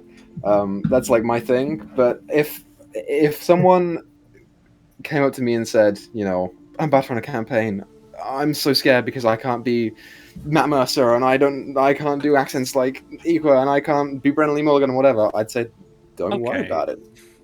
You're good. I'm not comparing myself to them. I'm just saying that's not what I meant. I know. In case they don't know who they are, not everyone watches Crit Roll or Dimension 20, blah, blah, blah, blah, blah. It's because they came to me in this hype. Shut up, Felis. I know, and I noticed that you didn't mention me, which was a little weird. Yeah, you didn't fucking add the one person here who could be on that list. Yeah. No, that's what I would say. I would say that they are the least important thing in this D&D cake, is what I would say. Yep. So don't get discouraged if you can't do accents or voices. It's the thought behind the character and the play that really matters. Izzy was supposed to be Northern Irish, and the first time I did it, I sounded like, quote, a Khajiit. According to You- Equa, Oh, Lord. not I don't think what I was said going you were a for. Khajiit. I think Did I- I heard you do the accent, and I was like, "Oh, you're Scottish," and you were like, "No." No, And I was you like, said you said it kind of Khajiit, and I'm like, it's supposed to be Northern Irish. So my Irish accent is still really bad, but at the beginning of this, it was even worse. That's why Thyra rarely talked in the beginning. Was because I was so self-conscious about doing her voice that I just made her not talk, and then that just kind of became her. She was really just like the stoic one in the back who only talked when she really needed to. Yeah, I did the exact opposite with Izzy, and just like I could brute force my way into a voice if I just keep doing it. Yeah. mhm. So, your voice for your character, if you choose to do one, is going to change anyways. Like, I guarantee Wade sounds different. If I go back and listen to episode 1, he sounds different than he sounded like at the end, for sure. If you guys do watch Critical Role, I think Caleb started off with a very different voice. Not very different, but it was Very like stronger, subtle right? accent. Equa, you know better. It was like Yeah, a he stronger started German. off- After he a started couple off episodes, as basically an English accent with light German, and then he swapped to strong German. Okay, so it was the opposite of what I was thinking, but yeah. Yeah, so it ended up changing throughout, and it happens. And also, that kind of goes into what I was going to say is your character. It's okay if you don't have your character completely figured out right off the rip, because you're going to play them, and that's when you step into the character shoes, you're going to start to develop them and understand them more. And that's something that I've come to learn is just, Oh, yeah. Yeah. Equa knows that for sure. I messaged him so many times throughout the campaign, like, oh my god, I just had the greatest thing. I just realized this. And I would go on for, like, ever. I Yeah, you're lucky that I'm a switched the way football I model. said words about like session 30. I stopped using the sounds with Izzy. Started using ta. That's why I said Tyra, not Thyra. Because I used to say like, oh Thyra, but now I said oh Tyra, and over there and over here. Like I didn't use the sounds anymore. It was an active choice I did. Yeah. What was really interesting is going so long with Zertej being like my nemesis and my enemy, and I would kill him on sight if I saw him. And then encountering him as Delphine, who is Fae, doesn't really care about the material world and has to be like cool and calm. And that disconnect, I think I did it fairly well. But at first, it's like, as soon as I saw him, I was like, oh, I just want to punch him and stab him and kill him. Mhm. But I was like, but Delphine doesn't want to do that. I've spoken about Zinnitage a lot, and I just want to quickly reiterate the fact that I like him as a villain because he latched onto the fact that he hurt a teenage girl's feelings really bad. And he wouldn't let it go, like at all. Yup. Which is why he's great for Thyra to overcome, right? Because Thyra's very physically imposing, and she sees this real tall guy who killed her mom, and he's just gloating and goading. But he's not, like he's scary, but he's. And his gloating, I don't know if any of you went back and rewatched when it was just me and Equa of Thyra in the jail cell. She is 19 in jail, and he is goading her even more. I wouldn't doubt it. Yeah, he really latched on to Thyra because he could, right? That's the only reason, because he knew that he was in there a little bit, and he was like, let's fucking go. So that's why he didn't really pay attention to any of the rest of you. Did we have any questions in our Discord that we got over the past couple of weeks? We know? Yes, we have a couple. That's where I got the backup character from.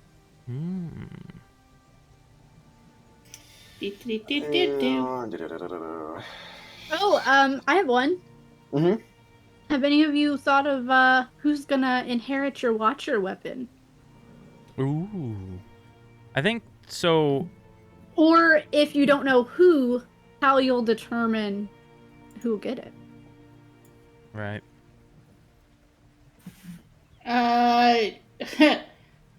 Honestly,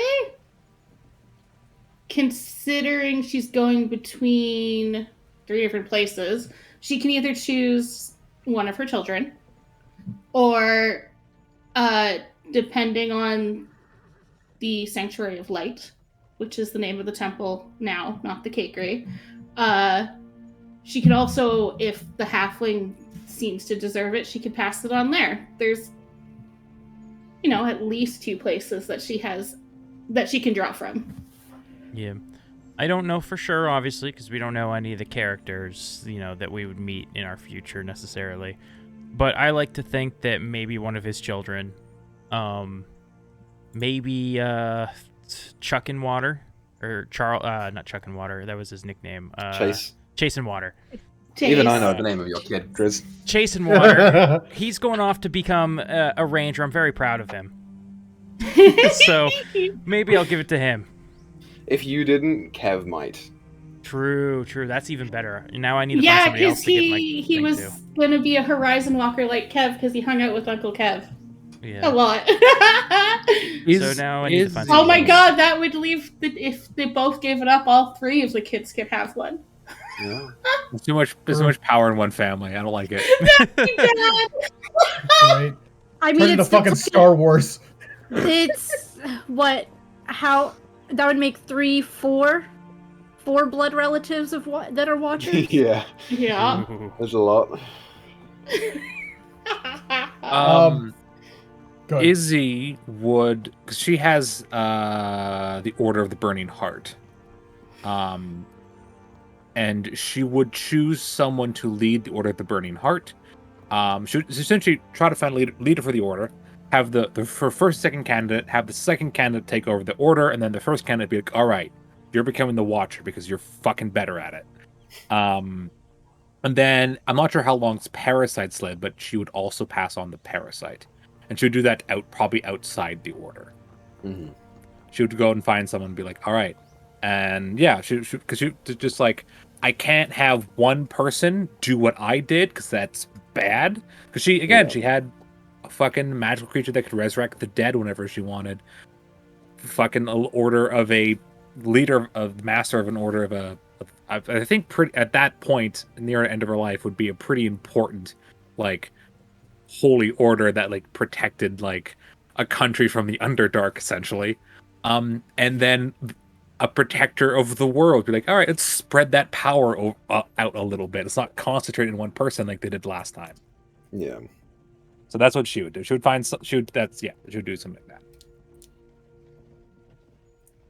Alakian honestly would probably just give it to Priscilla because that was pretty much the only person aside from Bree that he more or less got to know a little bit better and wasn't just like a one-off person. I'm just like, okay, I'm here because it's convenient. I think that would be probably the main person. At least that he's met so far. Now that could very easily change after he kills Geth and gets to live out the rest of his life without having to worry about that. Yeah. But by the same token, it's also we don't know obviously how the war in the oh crap, because I'm blanking. The Shadowfell? Shadowfell. Yeah, the Shadowfell, how that would go. So it might end up being that somebody from the Raven Queen's army inherits it because he meets somebody there. Like it's kind of like Griz said, like we don't know who our characters are going to meet later on in life, but so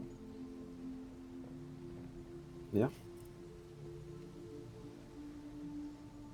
cool. So, let me think if there's anything else I have to add. Nisa asked a while back, any regrets that you have? Surprising nat 20s, surprised there's no character deaths, permanent. I'm just trying to go back and see what else she had asked about. Permanent character deaths is surprising as fuck. Yeah. I thought I was going to die during the... What NPC death was hardest? Ready. Tharden. Maya. Yep. Maya almost made me cry. I got time? a nat 20 on convincing Tharden to let Wade and I go back with our plan. Right. That was my only nat 20 on a charisma check of the whole game, and I needed it. Yeah, Oh, boy. I full cried with Vaya. I don't know why that affected me so much. But I just was like, all right, I need some time. I teared up at that too, dude. That was emotional. No, I'm not Right? talking about the ship one. I'm talking about the end Mhm. Yeah. the most. Yeah, Yeah. that was good. Good stuff. Equa spent this whole campaign trying to get me to cry, and he finally did. Yeah. Felis, Griz, and Chem had all gotten me to cry. And Equa had been trying. And he finally did. Yeah. Yeah, that was a great scene. I really like that scene a lot. Yeah. I honestly, legitimately, I thought Alekid was dead for sure, 1,000,000% in the last fight. I 100% thought I was just fucked. I kind of fucked up because you had already died once. And when Kiva revived you, I was like, oh, he hasn't died yet. It's just an instant revive. I should have rolled for it. When did I die? You At died at the Bakery. Free had been Oh, revived you. that's right. That's right. Forgot about that. Roll for it now. It'd have to be an 11. It's a 5. You should have died. All Whoops. right, well, I guess we have I'm to go alive back now. and replay. Yep. Yep. Replay the final bit. All right. Who's ready for 5 more hours? Pretty much, honestly. Oh, random note about characters dying. This was talked about outside of game with Felis, but if Izzy had died, Hope was going to take Chaos for her because it was Izzy's family. Yeah. And Chaos had the closest thing a creature like him could have of a crush on Free. They already get it. He's like, I don't know why I feel And like she this. had the charisma to take that warlock level, so. Yeah. You guys want to hear something sad? Knowing that Wade would end up with Hope or Asmin, me knowing that, Kev had a slight crush on Cherry, the taco stand owner, and would have potentially gone back and seen her had she not died in the Mind Flayer attack. So his hopes of a relationship kind of got dashed for a second there. I don't know if Kev would have found someone else afterwards. He kind of had a lot going on. Are you saying that if Hope hadn't been an option, Kev might have had a crush on her? No. I mean, well, I don't want to say yes to that. I think that Kev understood where Wade's attraction was, and he was like, "Yeah, I get it," you know. Yeah, I don't know. I'm just curious.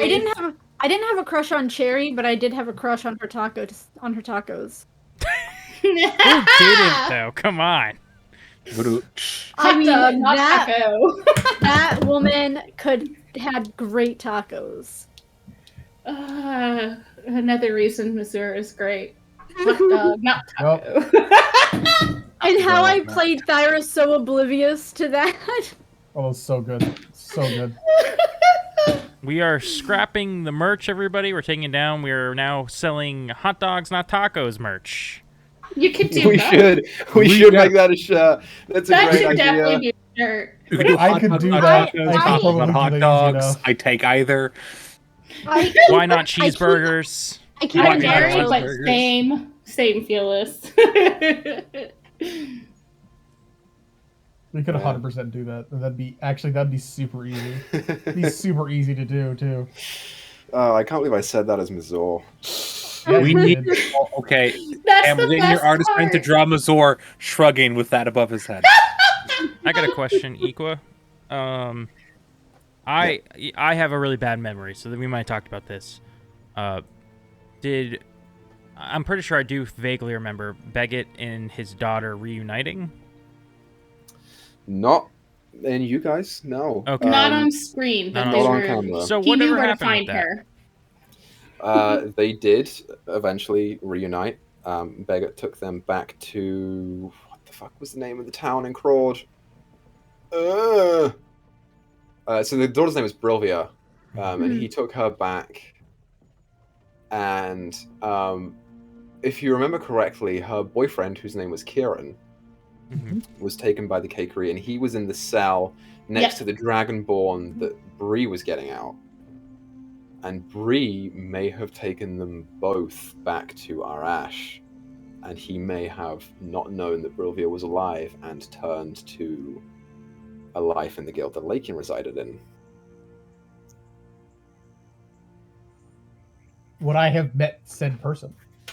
Potentially, if he didn't die. Okay. It's a little hard to say because he wasn't very strong, but potentially. Did Elakian die? That is deliberately left vague. Did Thyra ever figure out how to procreate the parasites? Parasites? I'll tell you that. No, because they can't in their first generation. However, Izzy's dad fled with his 2 parasites and continued to work on them. So it is possible that they may be able to reproduce now. Too bad he's fully dead. I mean, Izzy definitely killed her dad after that. That's not about revenge. It's about, all right, you fucking experimented a bunch of people. yeah, if you find them. I found him.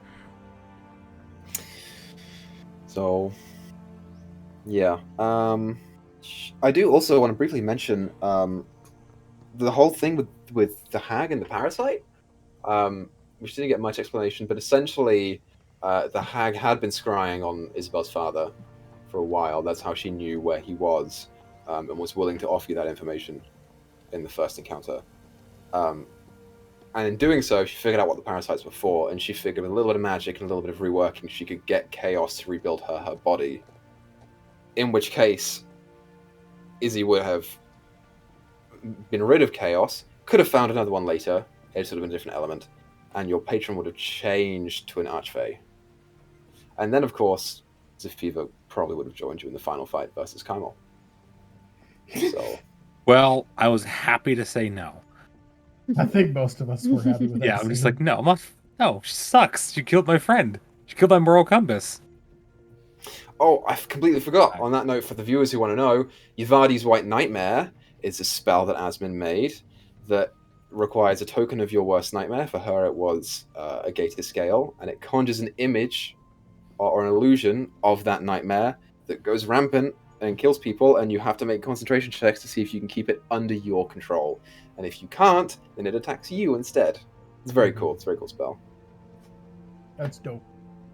I like that one. Equa, you had asked me a question on break, but you didn't ask me when we came back live. This is about the airplane. No, No, I don't remember what it was then.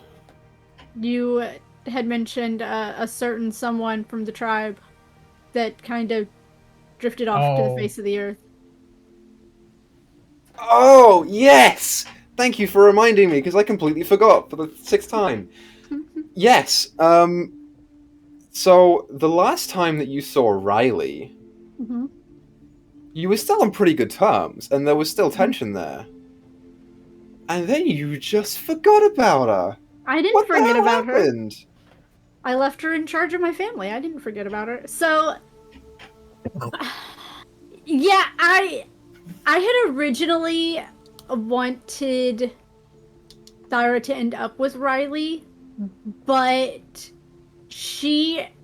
when her and Riley were together, she was 13, 14, young teenage love.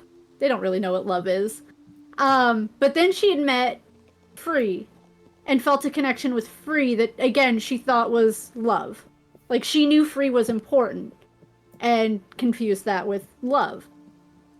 And by the time she went back to the tribe, she had realized that the feelings she had for Free were similar to the ones she had with Riley. Like, she still cared about her, but it wasn't what she thought it was. And Thyra, that on top of being forced to leave in the middle of the night, no contact for 5 years.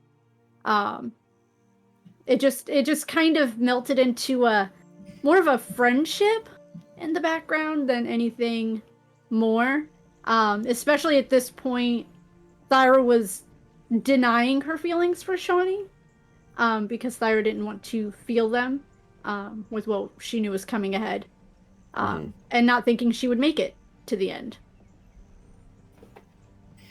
Show of hands. Who here thought they were going to die in the final fight or sacrifice themselves? Die, sacrifice. I almost did. I took 100 and something damage for y'all. Mm-hmm. I had 2 HP, or no, 1 HP left because I gave Thyra 6 out of the 7 so that she could finish the fight. I will also mention here, the original plan for the final fight was to bring in one Mr. Tommy Taco to reprise his role as Geldrick, which could not happen at the time.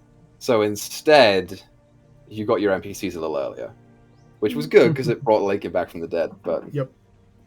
You know. And on that note, too, I didn't think it was going to die up until, like I said, actually went down and then was like, oh, well, we have literally nobody else that can, like, do this right now. Mm-hmm. And so there was that. My initial plan was, like, if everybody went down and Aleki was the last one up, he was just going to fucking dip. Yeah. Because it's like, I don't care.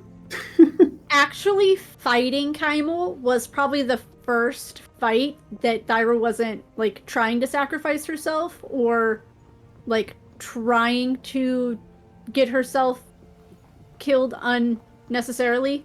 When she fought Zertej, she would have fought him to the death. She would have went all out with him. But it would have been out of character if Thyra didn't take crap tons of damage, so nobody else would have to. Yeah. Because before getting to Kaimel, she took damage from, what was it, 2 giants? Yeah. Big damage from 2 giants, and then it was like 104. Luckily, she was resistant to fire at the time, because of Sentinel. There was part of me in that final fight as well, since the Elder Brain lived, that was like, well, maybe Kaimel would offer the Elder Brain a deal to kill you guys, and then they'll, put their thing back, their colony back, but I figured it would be too much. That's a good question. But when Thyra found out that it was Tharden that had the stone inside of him, she was willing to die with him. So, they put together the task force to go hunt down the brain, led by that Githyanki, whose name I forgot. Did they succeed? Sister? At the time of the campaign ending, they are still searching. Okay. Is what I will say. I don't know if I'm even going to do any more homebrew campaigns, especially ones that are set in the world of Emoris. But I don't think that there will be enough time for the Elder Brain to be tracked down. Yeah. I think that Nautilord fight was probably one of my favorites, though. That was really good. I like getting you guys involved in the way that the map works. That's a fun thing to do. I'm upset about after the fight when a certain group left Hope unconscious at the bottom of some stairs for a little bit. Looking at you two. That's fine. Don't leave your friends behind in a dungeon. That's fine. There's an worked out, it's fine. Don't do that. Yeah. Also, don't split the party. If you can help it. I think that there are benefits to splitting the party. I really do. There are times when it worked out really well. There are times when it didn't work out well at all. But there are some times where it worked out well. I mean, there are some times that it's appropriate, but if you have a gut feeling that something bad could happen, might happen, probably will happen, try not to. Don't. Yeah. Good idea. If you're in a bad place, don't split the group. I mean, we didn't have a choice because yeah, Wade and we got Thyra thrown were off the- falling off of a ship when it plane Mhm. shifted. Yup. I was diving off of the ship. To That's say, true. So we're valiant. Well, you guys. Does anyone have any final things to touch on? Thank Before you we all. wrap it up? for joining us on this super long, crazy experience. Couldn't have done it without you guys. And we love you. Yeah, it was great. I don't Great. think I need to say anything after that. Let's keep making stories together. Let's keep I making hope stories we all together. get to Check play out the it merch together right again. now. Check out our no. merch. Yeah. Sorry, Check out Chem, our I merch. got Did really you excited there just- for a sec. Steal my Okay. line on the final episode of my I show? did do that. Yeah. He did indeed. Okay. Well, I'm going to do it anyway, because... yeah, thank you everyone so much for watching. The whole campaign, we appreciate it. I know that this one's been going on for so long, and it was made before the inception of the channel. So, Yep. obviously, shout out to those who have watched from the start. Like Nisa, you've been here for fucking ever. Shout out to you, Baka. Yep. Neop, Dredietti, Lord Shikaka. We did a lot of the Discord emotes. Dyto's mom. Yeah, Shay. I remember Shay. Yeah, there's been a tremendous outpouring of support for what we've been doing for so long, and it obviously means the world to all of us, especially me. And Yeti. I mentioned Yeti. I couldn't forget Yeti. Yeti. I don't really have anything else to say. And I know he's not done yet, but Samwise is powering through. So when they Yeah, come he's to getting watch there. this, Yes, he has Samwise, been. right? Yeah. Samwise has been going through so much, so Love fast. you. And fun I little love that will be done, but through him and his discussions in the Discord, we get to relive it again. Well, it's funny you should say that, because as soon as this is over, Emoris is getting retired in the Discord server. So Don't say that. it's got to. We've got to. Mm. Well, button. thanks everyone for watching. Thank you for coming out. We appreciate it. Check out the merch. Check out our other shows. And let's keep making stories together. See you guys later. Morris to Electric Boogaloo.